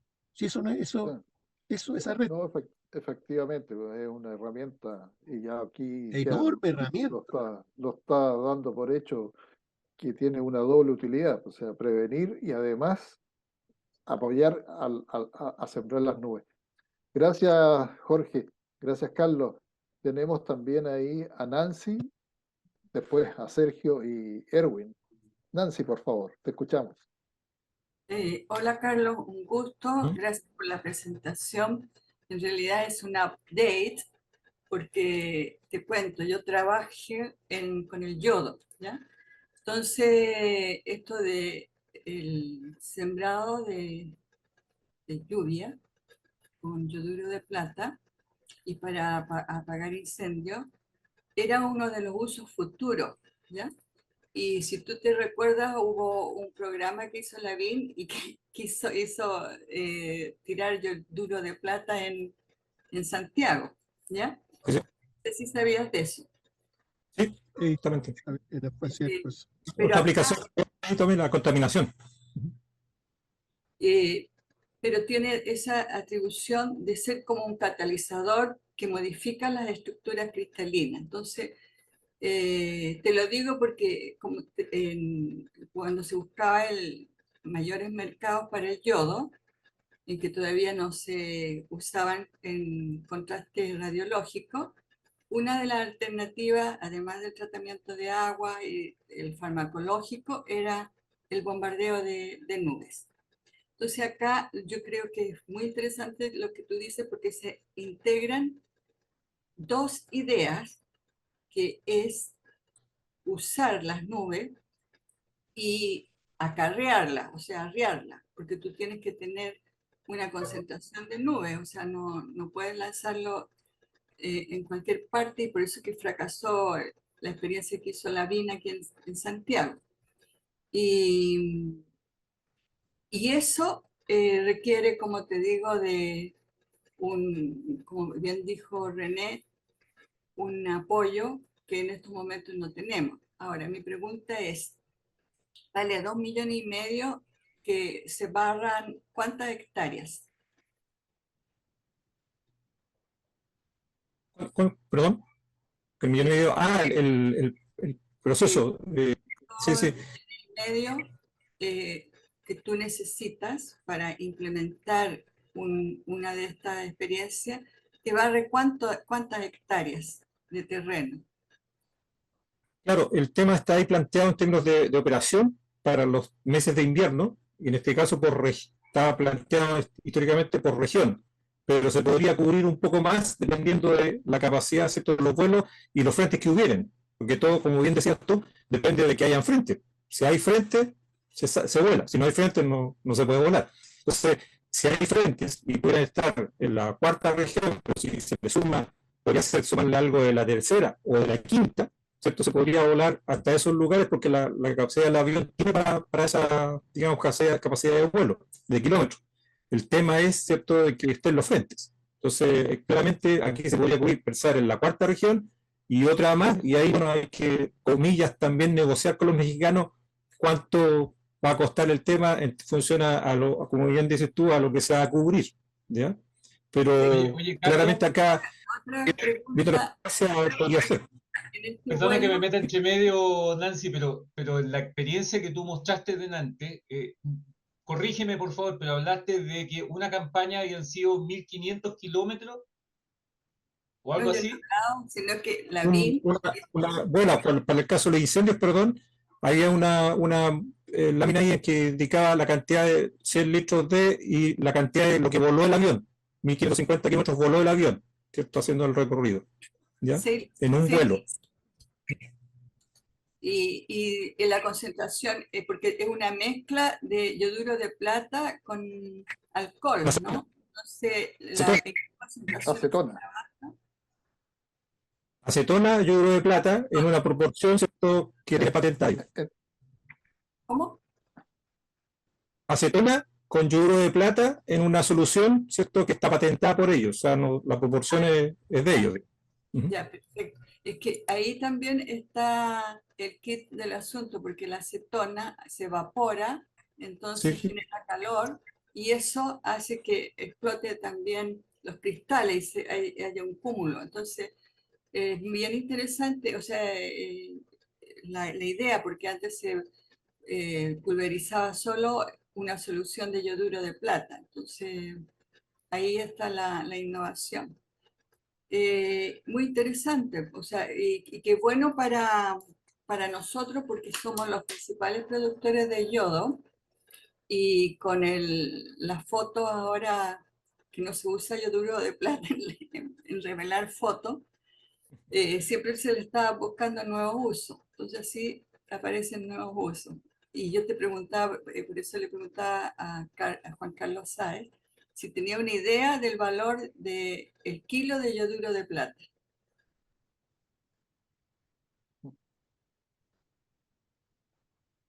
Juan Carlos, no, dice que no. ¿Me escuchas? Ahora que busco Oye, el tema del... pero retomando Oye, lo si que... está re fácil, pues si los mexicanos cobran como $1.000.000 por una campaña de 4 meses y están usando 100 litros por campaña, ahí más o menos puedes sacar el valor, pero es harto caro. Tu yoduro cuesta, pero casi como, no sé, pues, me imagino como $80.000 los 100 litros. ¿Ah? No, pero tenés que quitarle el avión que vuela, toda esta la No, gente. fuera del avión. Si Carlos dijo $1.000.000 más el costo del avión. Que Sí, me claro. cuadra con lo que gastamos la vez pasada, porque la vez pasada nosotros gastamos $1,500,000. Ya. El 2010 a 2012. Pero hay que calificar ahí que el dióxido de plata es una solución, o sea, está diluido. ¿Cuánto? No sabemos, o sea, específicamente. Pero sí, como bien dice Juan Carlos, el costo es carísimo. Yo me acuerdo en el laboratorio de química, me acuerdo que había que cuidarlo como beso santo el frasquito con yodo de plata, que era carísimo, digamos. Pero claramente, bueno, el otro que se usa mucho más era el nitrato de plata, ¿se acuerdan? El laboratorio de química, y ese también, todo era carito, muy, muy carito, digamos. Frasquito pequeñito valía mucha plata, pero bueno, es un tema que hay que ver. Es interesante también esa alternativa de la producción para abastecer al mercado, y que cada vez creo que está creciendo más en términos de, digamos, de la estimulación alrededor del mundo, como un método, digamos, eficiente para contrarrestar la sequía, las mega sequías que ya estamos teniendo. Sí, pero quiero aportar algo. Nancy hizo mención a una superficie estimada que cubría todo este plan y este programa. Si consideramos que son 200 kilómetros norte-sur y unos 30 kilómetros este-oeste, que serían, por decirlo, los beneficiados, estamos hablando de 6.000 kilómetros cuadrados. Ya. Entonces, o sea, estoy haciendo una extrapolación en base a lo que se está comentando en esta discusión. Ya, esos 6.000 kilómetros cuadrados, evidentemente, si lo llevamos a precio unitario, por así decirlo, el hecho de que sea un 1.2 millones el producto que traen los mexicanos, más tal vez otro 1.2 que sea el avión, con combustible, piloto, amortización y en fin, todo lo que eso significa. Estamos hablando de que 2,4 millones de dólares al año para beneficiar 6.000 hectáreas. O sea, y si sacamos la cuenta, y yo también lo hice así rápido, supongamos que llueven o deberían llover por estadística 200 milímetros en promedio y se incrementa en un 40%, o sea, estamos llevando 80 milímetros más de agua donde antes no lo teníamos, y esos 80 milímetros versus los 6.000 kilómetros versus los 2,5 millones de dólares, yo creo que por ahí la ecuación habría que empezar a cerrarla, digamos. O sea, No, se ve atractivo, incluso, claro. o sea, más atractivo que desalinizar agua. Entonces, Sí. No, y lo que mencionaba que en la campaña de mantención de las comunidades. Para mi pregunta, o sea, con un poco de usar estos polvitos mágicos, ¿cuánto me sale llevar una cañería y entregar? Sino que cada región tiene una solución específica, o sea, entonces ese era el balance, que tiene que ser un lugar costero, en primer lugar, en que haya nubes. Tengo que tener un sistema de radares que sea suficientemente dinámico como para que siga las nubes, y pilotos entrenados para que vayan con estos aviones bimotor, no sé cómo serán, o como tú lo mostraste, con estos litros de presurización. Así que, no, yo lo encuentro una idea muy interesante. Bueno, hacer la salvedad que el caso del radar Doppler no es usado por México. México también, para ellos, es carísimo. Los que tienen los radares Doppler son los gringos, son los Estados Unidos, que tienen una red gigantesca de radares Doppler. Ellos sí tienen los radares Doppler, pero ellos, en el caso de México, para este programa de estimación, ellos no están usando radares Doppler, usan la información satelital disponible pública, digamos. Y algunas por ahí que pagan su membresía, digamos, para estar ahí. Así que usan la información básica, no tienen claridad de que el frente traiga tal cantidad de agua. Eso sí lo tienen los norteamericanos. Ya ellos saben cuánta agua viene en el frente, cuántas nuestras tiene, o sea, cuántas nuestras hay. Todo eso lo tienen claro con los radares Doppler. Pero los mexicanos no están trabajando con radares Doppler. ¿Ya? Solamente Intuición, nube, y para allá van, y puede regar, la lluvia puede descargar en otra parte. Claro. Entonces ellos están trabajando, ¿cierto?, con los satélites, con la información satelital disponible que hay, digamos, y la información meteorológica del lugar, de la zona, y con toda esa información ellos salen y vuelan. como el caso que acá en Coquimbo, ¿cierto? Tenemos la información de tal satélite, ¿cierto? Que dice que el pronóstico es, ¿cierto? Es de probabilidad de lluvia 60-70%, cantidad 10 milímetros, por decir algo, ¿cierto? Y con eso ellos determinan salir a volar o no, de acuerdo a esa proporción. Se sale históricamente, los 277 vuelos han salido con pronósticos de lluvia generalmente en promedios que van, ¿cierto?, del 70% hacia arriba, pero han salido con probabilidad de lluvia más baja cuando la situación lo amerita, como el caso de Ensenada que mostré ahí, que ya no había caso y era muy poquita agua, pero había que salir porque era necesario, ¿ya? No había más posibilidades, era el frente que había y que era muy débil, pero igual lo estudiaron y como vieron ustedes los números, sacaron mucha agua para lo que ellos no tenían nada. Entonces, ellos decían, aquí nos va a caer 1 milímetro o 2 milímetros y cayeron 26, casi 30 milímetros. Perfecto. Bien, Por eso, excelente. Nancy, Gracias, Gracias. Carlos, me quedó claro. Y bueno, bienvenida a estos avances, ¿no? por eso Correcto. Nancy hacía Gracias, Nancy. mención a los polígonos de Tyson, porque si uno es capaz de amarrar el modelamiento numérico a la información satelital, ahí cambia la cosa. Ahí tú Ya. tenías no certeza, pero mucho mayor certeza, ¿no es cierto?, de hacia dónde estás dirigiendo el frente climático, nosotros y cómo podía afectar. Es muy, muy interesante. Gracias, Juan Exacto. Carlos. Excelente, Perfecto. gracias. Y bueno, después tendremos los drones dirigidos y entonces También. Tenemos a Sergio ahí que quiere hacer una consulta con su mano levantada. Por favor, Sergio, tú abre tu micrófono, te escuchamos. Oye, primero quiero agradecer que Juan Carlos haya captado a Carlos Ruiz y a Julián que vinieron para acá a conversar de este tema, que nos abre el paradigma y contarle que este grupo es tan multifacético que yo creo que aquí se pueden sumar varias sinergias.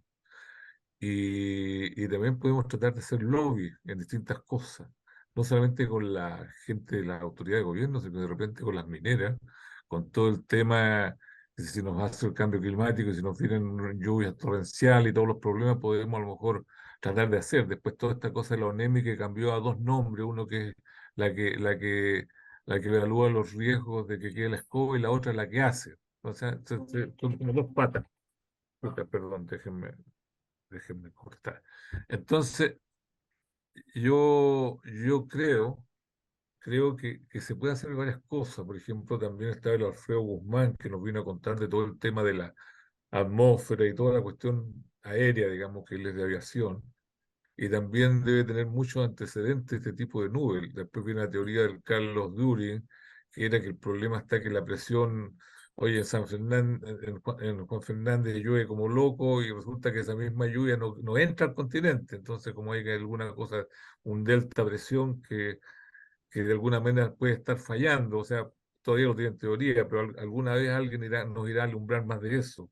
Después todo el tema del yoduro de plata, que lo más importante que tiene el tamaño más o menos similar al del agua. Oye, aquí tenemos químicos y cosas por el estilo. Ahora los mexicanos, probablemente ellos tienen químicos muy buenos, incluso creo que tienen hasta un doctor que fue Nobel en ingeniería química, no estoy seguro, pero me lo contaron en alguna oportunidad. Entonces, aquí se pueden hacer sinergia, este tipo de cosas. Después viene si estas lluvias van a caer y que es cierto, van a crecer un poquito la vegetación, pero lo más importante es que se infiltren en la tierra. Y hoy día, que me tocó ir a la cuenta del Serna Geomín, el Serna Geomín está trabajando con estas ramas de la ExoNemi. Entonces, a lo mejor que nosotros tenemos en el COSOC del Serna Geomín una persona, podríamos tratar de interesarles, que ellos interesen y de alguna manera catalicen esto con las mineras grandes que necesitan esto, que ya tuvieron un problema, como los pelambres.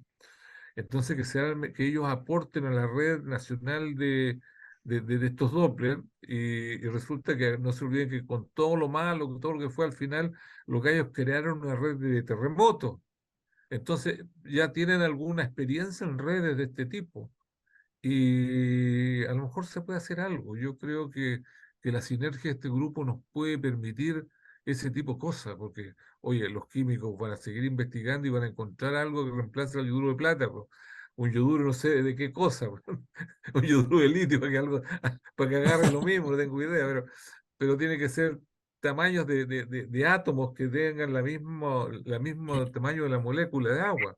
Así que yo creo que me parece, y además de que el tema del cambio climático, yo no le tengo miedo en el sentido de que Chile tiene toda la, digamos, todas las, todas las estaciones del año a lo largo de Chile y zonas desérticas y zonas lluviosas.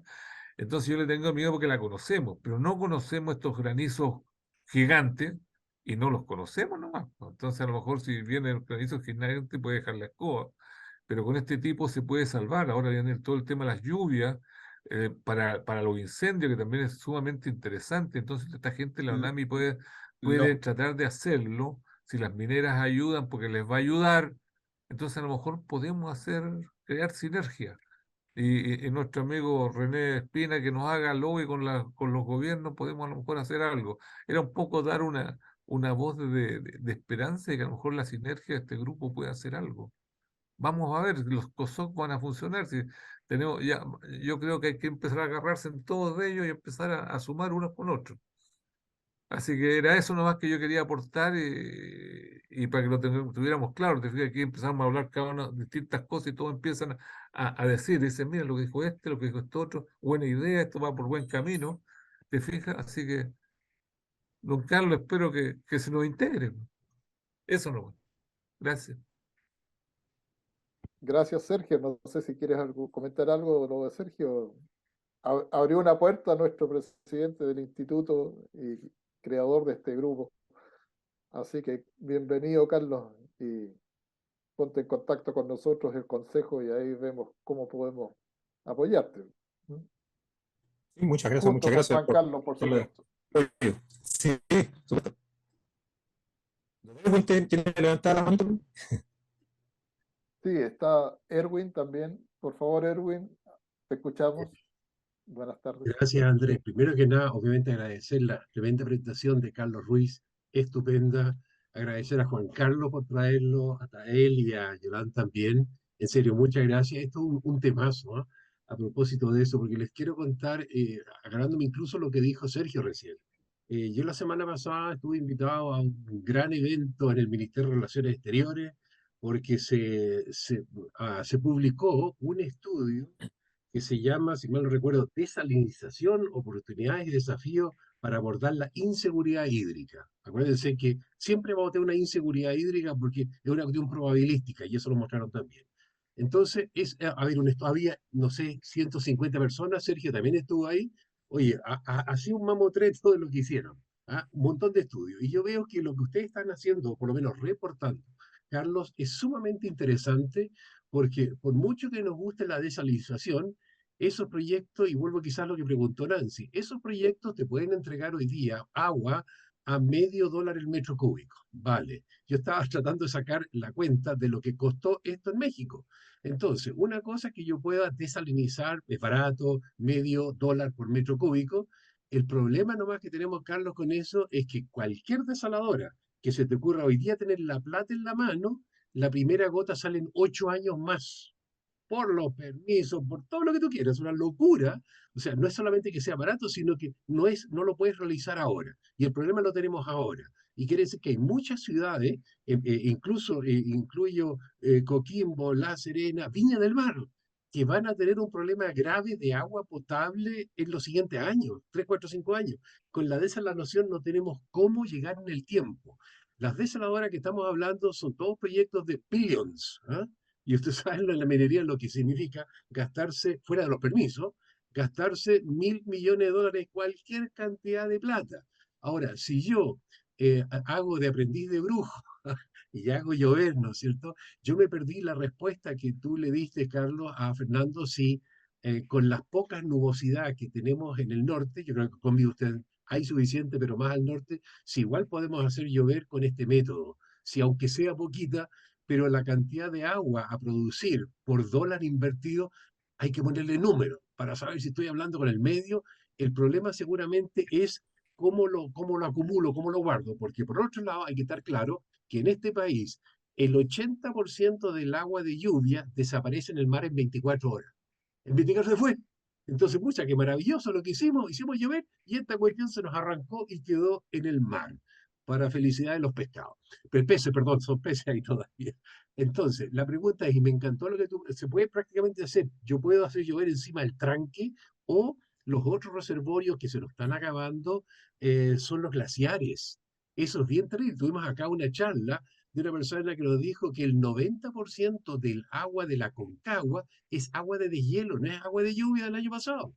Entonces, nosotros estamos comiendo esa reserva estratégica que tenemos arriba del cerro y con el cambio climático no vamos a tener más glaciares, o sea, no vamos a tener reserva de agua y vamos a depender de lo que llueve en ese año, o sea, una cosecha fresca.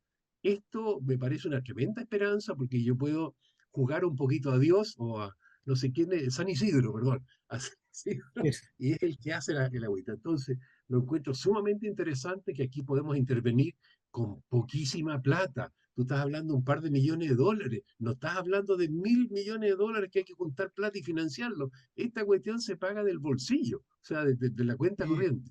Me parece sumamente importante lo que nos acaba de presentar Carlos, porque el agua está presente en toda la discusión de minería, de agricultura y de los seres humanos. La gente está alegando porque los camiones aljibe tienen que llevarle agua.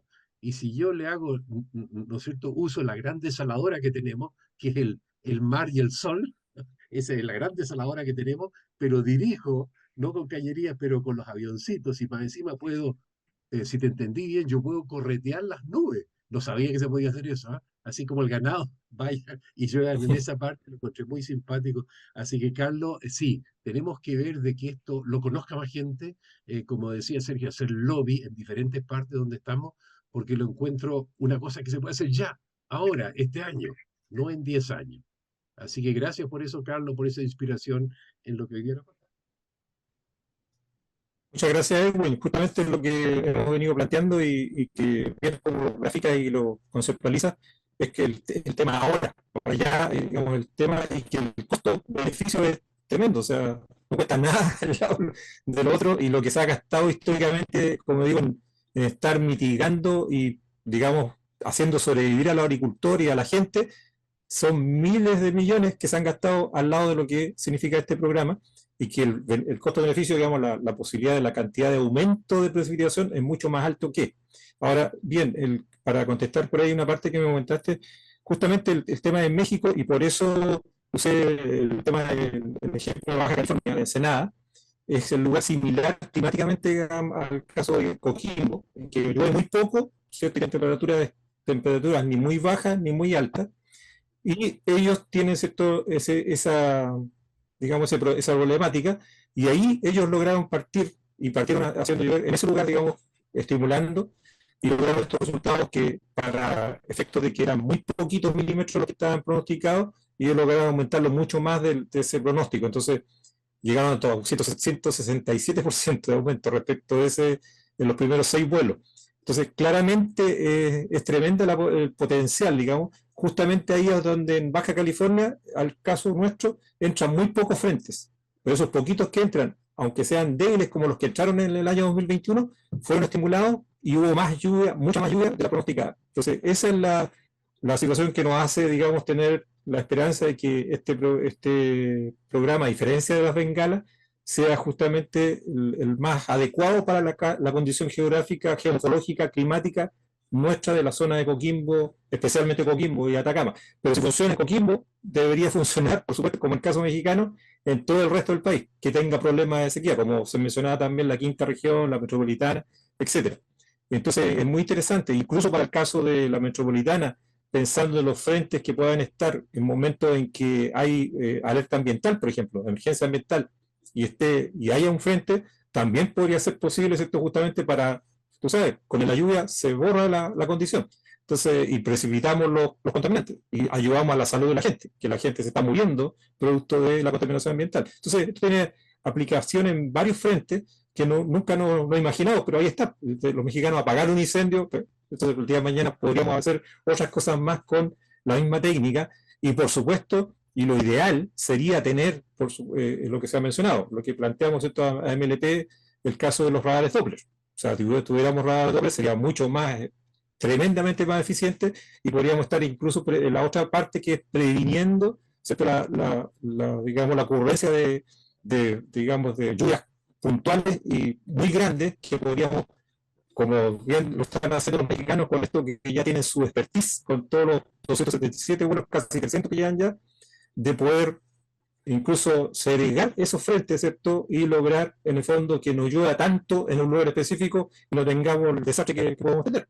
Entonces, todas esas locuras que uno se le pueden ocurrir, digamos, pueden ser posibles a la hora de que esto se aplique y con, digamos, sensatamente y, por supuesto, con el apoyo tecnológico, que sería ideal, que el tema del caso del radar doble. Yo creo que ahí muy interesante que las mineras puedan pensarlo. Yo se lo planteé el otro día a MLP, porque ellos teniendo eso justamente pueden prevenir un gran problema para su minera y también para la población en general. Entonces se cumple con todos los factores, la responsabilidad ética para la minería, para su faena, y también la responsabilidad social empresarial respecto de todo lo que es la población circundante. Carlos, Carlos, apenas tengamos la subsecretaría de agua, te voy a proponer como subsecretario. Ojalá que la hagamos algún momento. Oye, en Carlos, todo caso, las mineras se ponen plata cuando hay problemas así de riesgo, ¿ah? No se olviden que sí, todas las mineras que sí, están en alta montaña con el tema de la nieve, tienen equipos dedicados al tema de la nieve, o sea, a bombardear para evitar todos todas las caídas esas o hacer represas, hacer canalizaciones, o sea, los gallos se gastan su plata cuando hay peligro. Y si va a venir el peligro del cambio climático y les trae lluvias que no están previstas, los gallos van a gastar plata. Entonces, de alguna manera, yo creo que si uno empieza a sembrar ahora y los gallos van dejando, como dicen por ahí, un peanuts por el ladito, la Nancy estudia más su yoduro de plata y encuentra otra cosa. Oye, Así que, En todo caso, mira, Sergio, son Carlos, amenazas, los peligros son otros. Oye, yo creo que una espera, empresa que estaría interesada, porque como te digo yo, el yodo, somos los primeros productores mundiales de yodo, ¿ya? Entonces siempre se andaban buscando nuevas aplicaciones. Eso Quimich, como le sobra la plata con el litio, que tiene un fondo para hacer tecnologías cosas. limpias o algo, entonces 2,5 millones no significaría mucho para ellos, puesto que el otro día comentábamos que habían pasado 8 millones de dólares para estudiar sobre el litio a una universidad. Entonces, yo creo que una sinergia con ellos, que también tratan de mejorar su imagen, si hacen llover en un lugar que nunca ha llovido, es realmente un asunto impactante así en estos momentos. Así que, y además hay les una, conviene porque el yoduro de plata se retiró del mercado cuando usamos estas fotografías de teléfono, ya no hay revelado, entonces hubieron otras alternativas de uso. Así que gracias, Carlos, y yo me despido porque Tiene que cuidar a las nietas. Así es. Tiene que ir a El tomar deber de once. abuela. Oye, chao, Carlos, yo Carlos. Mira, solamente quiero, una información para complementar lo de Erwin. La planta desaladora de Coquimbo ya está programada que parte el año 27. De todas maneras, de 600 litros por segundo. Ya. De todas maneras, no hay duda que esta alternativa es súper interesante y les deseo que logren financiamiento, porque no es fácil ese paso. efectivamente, yo creo que, espera un poco, Andrés. Mira, yo últimamente sigo a cada rato con el programita que tengo del tiempo. Me preocupo, lo tengo por deformación del tiempo que estaba en Teniente, que cada vez que venía una cosa grande, todos estaban pendientes, lo que decía eh, Sergio, por el agua, todo lo demás, lluvia. Se nos cortaba todo arriba, o sea, estábamos permanentemente preocupados qué es lo que venía y de varios días cuando empezaba. Y hay un programita que yo lo tengo ayer y lo que me estaba dando cuenta ahora último, que dicen, por ejemplo, los que pasaba antes llegaba bien, tantos milímetros de agua, sabíamos que la cota iba a estar arriba de nevar, pero sabíamos bien. Y después comparábamos con lo que cayó. Lo que más estaba pasando ahora último que han avisado varios frentes aquí en Santiago, y que el anterior venía con no sé cuánto, 111 milímetros. Al final llegó re poco. Pero si se hubiese bombardeado, quizá hubiese caído un poco más de agua en alguna parte. Eso ni siquiera se ha probado. ¿Te fijas? Ni siquiera se ha probado. Ahora avisaron también que venía otro más grande y dijeron que era tanto la semana pasada y ahora cada vez es menos agua la que viene. Eso es parte también por cuando hacen las proyecciones, lo están haciendo cuando todavía los frentes vienen como a 300, 500, 1000 kilómetros hacia allá avanzando. ¿Te fijas? Demoran varios días en que vienen. Venga. Los radares Doppler te abarcan un montón más allá y empiezan a afinar la puntería. Pero todas esas aguas que se predicen, puede que no caigan, pero con una sembradío hace bien. Lo de los granizos dejan la escoba en la parte agrícola. Me acuerdo, bueno, yo tuve que mandar un auto completo porque se me quedó debajo hace como 4 o 5 años en Rancagua y vinieron unas cosas, me dejó todo llevar la cuestión. ¿Te fijas? Pero para las cerezas, para eso dejaba la escoba. La cantidad de plata que se perdió fue enorme. Sembrándolo, capaz que no cae en granizo, cae más agua. Ayuda también a eso. Hay una cosa, y bueno, y el otro efecto que dijeron ustedes. En realidad, la parte de desalización tiene como 7 años. Esto ya hay que ir probándolo ahora. No seguir ya quedándonos con. Hay que empezar a usarlo. Que va a ser un costo, sí, pero capaz que empezamos a tener agua en la costa en algunas partes. Lo que decía Erwin es verdad. Una cosa es que llueva y la otra cosa es empezar a ver por dónde se da esta agua y dónde la acumulamos. También, pero de que hay que empezar a usar este sistema, yo creo que sí. O sea, el lobby, como dijo Sergio, hay que hacerlo a todo nivel, desde la Fuerza Aérea, todo el que apoye, la minería, todos. Si no Sí, empezamos, Gracias, no lo vamos gracias, a perder Jorge. nunca. En realidad, $2 millones no es mucha plata, Ah, definitivamente, no es mucha plata. Y soy tu Fernando. Para los presupuestos mineros no es, lo único Nada. que haya nubes, no mueve la aguja. porque la experiencia que explica Carlos es que en el 100% de las ocasiones ha llovido. O sea, y eso es un respaldo enorme, o sea, el 100%. Segundo, en el caso de la provincia de Coquimbo, sobre todo el Valle del Limarí, tiene los 3 tranques de relague, 3 tanques de agua enormes, La Paloma, Recoleta y Cocotí. Entonces, ¿dónde agarrar el agua? Sí. Exactamente. Gracias, está, Fernando. Oye, hay un tema que no hemos abordado, me gustaría que Carlos nos dé una pincelada.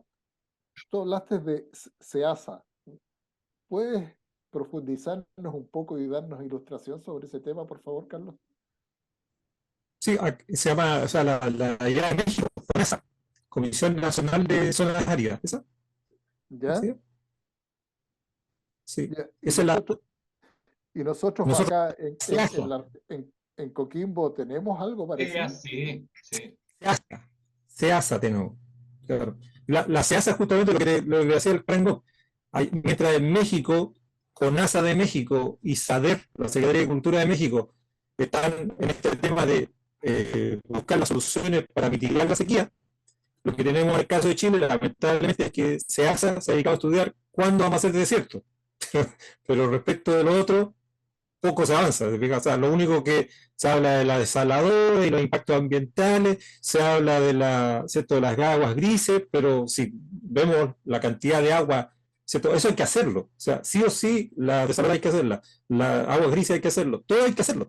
Pero el tema es que para ahora, para la emergencia, no se hace nada y no se estudia nada, y luego que nos queda, se resta, es ver los estudios de SEASA que dicen que de aquí a una década, 2 décadas, la región de Coquimbo va a ser desierto y el desierto va a estar tocando la puerta en Santiago, en la puerta norte de Santiago.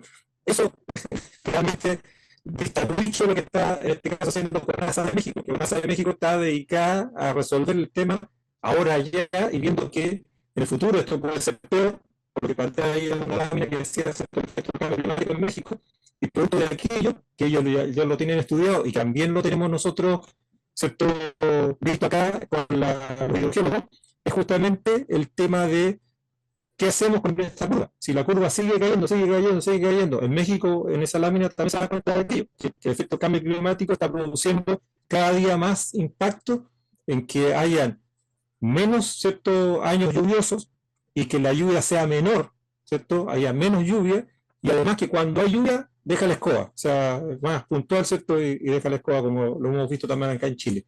Entonces, contra eso, ellos están haciendo este programa y ya llevan 3 años consecutivos haciendo, porque dijeron, vamos a hacerlo, ¿cierto? Un tiempo que esto logremos recuperar acuíferos, logremos recuperar embalses y tengamos agua suficiente para cuando la cosa sea ya crítica total. O sea, que tengamos un periodo mucho más grande de efecto del cambio climático, de una mega sequía más prolongada y que signifique más pérdida en términos de hectárea y todo. Entonces aquí ellos han logrado mitigar fuertemente esto y tienen digamos, la hectárea, el otro día, lo último que hicieron cerca digamos, de la Ciudad de México. La Ciudad de México tiene 3 represas gigantes que abastecen Ciudad de México. Todos sabemos que Ciudad de México es gigantesca. Y ahí estuvieron trabajando y estuvieron estimulando en una época que no es la ideal, pero que habían algún anuncio de frente y ahí estuvieron y lograron cantidad de milímetros importantes, incluso salvaron la cosecha de sorgo. El sorgo, el cereal que cosechan allá, también es de rulo, ¿ya? Entonces ahí venía un frente y necesitaban ellos una cantidad de lluvia. Y de hecho tuvieron que decirle, incluso cuando estimularon, tuvieron que los agricultores fueron a reclamar, o sea, no a reclamar, sino a decir, oye, paren, no más hablen porque ya tenemos suficiente agua, estamos listos con el sorgo para la temporada. Entonces, a ese nivel, ¿no? Entonces, es interesante justamente darle todas las posibilidades y que si todos los países lo hacen, no sé por qué en Chile nos demoramos tanto o estudiamos tanto y se gasta tanta plata en estudios pero no se ejecutan. ¿Te fijas? Es lo mismo que ahí, ustedes vieron ahí en lo que se plantea, lo que estamos en la Corpan, el caso del túnel de Agua Negra, para el proyecto del corredor bioceánico central Coquimbo-Porto Alegre. Chile, ¿cuánto necesita, cierto, que la economía se mueva, se vuelva a mover la máquina? Pero para eso hay que hacer cosas, hay que hacer obras de infraestructura grandes, gigantes, para que la cosa se mueva. Perú ya no está ganando. El puerto de Chancay, ahí lleva 40% de avance el megapuerto que va a volar todo a Valparaíso y San Antonio. Y nos vamos a quedar como. Y entonces no somos capaces de reaccionar y seguimos estudiando, y nos seguimos gastando la plata en bonos para subsidiar y no gastamos la plata en obras que generen justamente cierto impacto. Y en este caso es lo mismo. La lluvia es impacto directo e inmediato. El túnel en la manera del corredor bioceánico es impacto de 22 millones de habitantes que podrían ser potenciales, ciertos negocios, estudios, etcétera, todo pero nada se hace. Y nos quedamos ahí esperando. Y lamentablemente, ¿cierto? En la medida que quedamos esperando, las cosas pasan las cosas y después quedamos mirando nomás. Entonces, No llore, don así nos está Carlos. ganando. Ahora hay que ponerse las pilas nomás y aprovechemos la eficiencia del grupo para poder correr la voz, que es lo primero que hay que hacer. Y lo No, segundo sí, es oye, poner la data técnica adelante para que podamos hacer buenas comparaciones. Y eso yo creo que hoy día es lo más importante, porque a mí lo que me fascina es poder usar, por ejemplo, a Airwin para poder llegar a tener un valor. O sea, no me importan los 2,5 millones de dólares, a mí lo que me importa es el costo por hectárea, ¿no es cierto? Yo sé cuánto me cuesta una hectárea de palto. Entonces, salvar una hectárea de palto hoy día es una tremenda eficiencia. Entonces, hay que pegarle a eso hoy día. ¿Eh? Oye, oye, y vamos yo me alegro porque también realmente, a los crianceros. Los crianceros también están, ¿para qué? Casi muertos ya ahí. El queso de cabra de Ovalle ya ni aparece. ¿Ah? Y esos Pero viejos el con un ejemplo de los poquito de pastos agua no, ¿eh? tienen un Busquemos mundo. oye, otra. yo nos tengo fe como grupo y yo creo que ahora sí estamos logrando meternos en distintos puntos del Estado y nos estamos metiendo también que las mineras nos están apoyando, nos van a apoyar con el tema de la convención de Instituto Giromina. Bueno, obviamente son pinas, pero hacemos gente y hacemos suma. Y otra cosa, yo escucho a Carlos y es como si fuera uno más de nosotros de hace harto tiempo. Estamos en la misma, Carlos, todo este tiempo nosotros. Cómo hacer mejor este país en base, y le llamamos minería ética porque es un poco como empezamos a mirar el país a través de la minería, porque la minería, nosotros es cómo aportar al país a través de la minería, porque la minería es tan grande que todos estamos de alguna manera ligados a ella o estuvimos ligados a ella. Entonces, Era usarla como el sol que nos calentaba para poder hacer las cosas. ¿No? Pero me encanta que haya pasado esto. Estamos. Bien. Juan Carlos, quiero pedirte que des unas palabras tú como promotor y después le damos la palabra a Carlos para el cierre, porque ya ha pasado la hora y creo que ha sido fructífera la Bueno, charla. la idea principal era aprovechar el know-how del grupo, ¿no es cierto?, para ir midiendo reacciones, por lo menos eso era lo que yo quería, ¿no? Dejar que Carlos hablara y expusiera su tema, ¿no es cierto?, y medir las reacciones en ustedes para ver si salían algunas propuestas o observaciones, ¿no es cierto?, que en forma muy egoísta me ayudaran a mejor plantear esta situación en todos los niveles en que yo pueda. Y creo que me fue bien. ¿Ya? Que eso es súper importante, eso valida mucho el grupo. ¿Ya? Y después está el poder hacer el roundup, el wrap-up, el poder cerrar esta cuestión, ¿me entendís tú? Y que nos quedemos todos con la conformidad de que no tan solo usamos el viernes en la tarde, sino que efectivamente podemos hacer seguimiento a los temas, ¿no es cierto?, de ir avanzando en los niveles de soluciones que nosotros podamos aportar. ¿Ya? Correcto. Y ahí el Sergio, la pedida es, ¿no es cierto?, que en estos temas, no digo solamente este, pero deben haber varios, por ejemplo, el tema de energía que es apasionante. O sea, el tema de energía donde cada vez que leo lo que ustedes están poniendo ahí en Minería Ética, ¿no es cierto?, en nuestro WhatsApp, yo me deslumbro porque voy entendiendo cada vez más las oportunidades que estamos perdiendo y lo que nos va a pasar para adelante. Y trato de transmitir para los lados, pero me doy cuenta de que también falta, ¿no es cierto? Ya hay buenos diagnósticos en la parte de energía, y hoy día lo que falta es empaquetar estos diagnósticos, ¿no es cierto? Y poner un calendario básico de cosas para hacer para adelante y ir lo siguiente. Un buen programa. Así como hacemos en minería y estamos acostumbrados, ¿no es cierto?, a hacer planificación minera, en energía yo creo que tenemos las reservas hoy día para hacer un símil, ¿no es cierto?, en cuanto a conocimiento, a causa y efecto, ¿no es cierto?, a dólares que estamos perdiendo y a oportunidades que se están perdiendo, como poder decir, ok, dado esto, entonces esto es lo que tenemos que hacer y lo que tenemos que impulsar. En el tema de agua es exactamente lo mismo, ¿ya? Yo me acuerdo de lo que planteó el francés, por ejemplo, y muchos de nosotros podemos decir, ¿sabes qué más? Es inviable. No es inviable, perdónenme, no es inviable, es loco, pero no es inviable. La tercera pata son los puertos. Y nosotros nos estamos quedando atrás teniendo un país absolutamente marítimo que podría estar absolutamente resuelto todo el problema de tráfico que tenemos si pudiéramos contar con los puertos adecuados.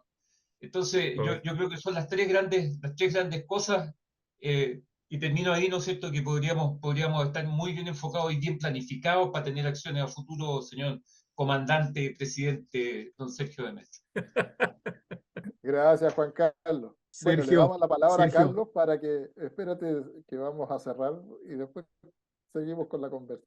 Le damos la palabra a Juan Carlos para que nos dé su reflexión de cierre y lo liberamos para que pueda seguir con sus actividades y no monopolizarlo. Muchas gracias, bueno, Andrés, Juan Carlos, especialmente porque fue el que gestor de todo este movimiento, digamos, y que nos ha dado este resultado yo creo, muy fructífero en términos de poder tener, digamos, cabida y empezar a sembrar más mentes con las ideas que se requieren en un país que necesita justamente eso, que el conocimiento sea hallado y aplicado para que se produzca el efecto deseado. Y no que queden las cosas ahí, ¿cierto?, y no se produzca y no se ejecute nada. Lo importante es que se ejecuten las cosas que están a la vista ahí y probadas, por ejemplo, en el caso de México, con estos 3 años consecutivos de estimulación. O sea, no es 1 ni 2, no fue un mes, 2 meses, no fue que volaron una vez, 2 veces como acá en Chile, no, llevan 3 años estimulando. Entonces, y con resultados a la vista, validados por SADER y CONASA, o sea, por 2 entes estatales. Entonces, está todo dado para que se pueda producir una cosa, una sinergia, como se dice ahí, importante, y se puedan dar los pasos requeridos. Los radares Doppler son vitales también el día de mañana, ojalá ¿cierto?, las mineras se empiezan a dar cuenta de que eso es un instrumento que nos puede ayudar mucho a ellos y, por supuesto, a la comunidad además. Y todo lo que se puede hacer en términos de desarrollo y crecimiento es fundamental y vital, tal como dice Juan Carlos, los puertos, bueno, por eso yo vinculaba el tema de corredor bioceánico central, Coquimbo, Puerto Alegre, para hacerle alguna mella a Chancay, porque Perú va a ser el dueño del Pacífico dentro de poco si no hacemos nada. Entonces, claramente estamos quedándonos, como dicen, los laureles. Chile fue ahí como avión en algún minuto, pero ahora todos sabemos está retrasado. Tenemos que realmente salir adelante y sin agua no estamos, ¿cierto? No tenemos posibilidades. De hecho, también salió la comentario ahí del presidente de la Sociedad Nacional de Agricultura, Walker, ¿cierto? Indicando de que quién no está ganando la batalla, ¿cierto? La guerra, digamos, de potencia alimentaria en este minuto es Perú. Estamos ahí. Perú lleva la delantera ya en varios productos, ¿cierto? Nos sacó del mercado. Entonces, claramente estamos perdiendo esa batalla producto de que no somos capaces de reaccionar y hacer cosas. ¿Sabes? No podemos quedarnos en el pensar, estudiar, que lo hacemos mucho y muy bien, pero no ejecutamos. El tema es ejecutar. Y ahí yo creo que falta, y bueno, agradezco nuevamente a Juan Carlos el espacio y a Andrés que hizo todas las gestiones ahí, y para que el día de mañana podamos estar logrando algo en este tema del agua que es tan vital e importante para nuestra región y el país. Muchas gracias a Lucho Joyanay que me acompaña. Estaba por ahí también. Gracias. Así Carlos, que bueno. en nombre del Grupo Minería Ética y del Consejo te agradecemos tu presencia y te damos un aplauso virtual. Muchas gracias.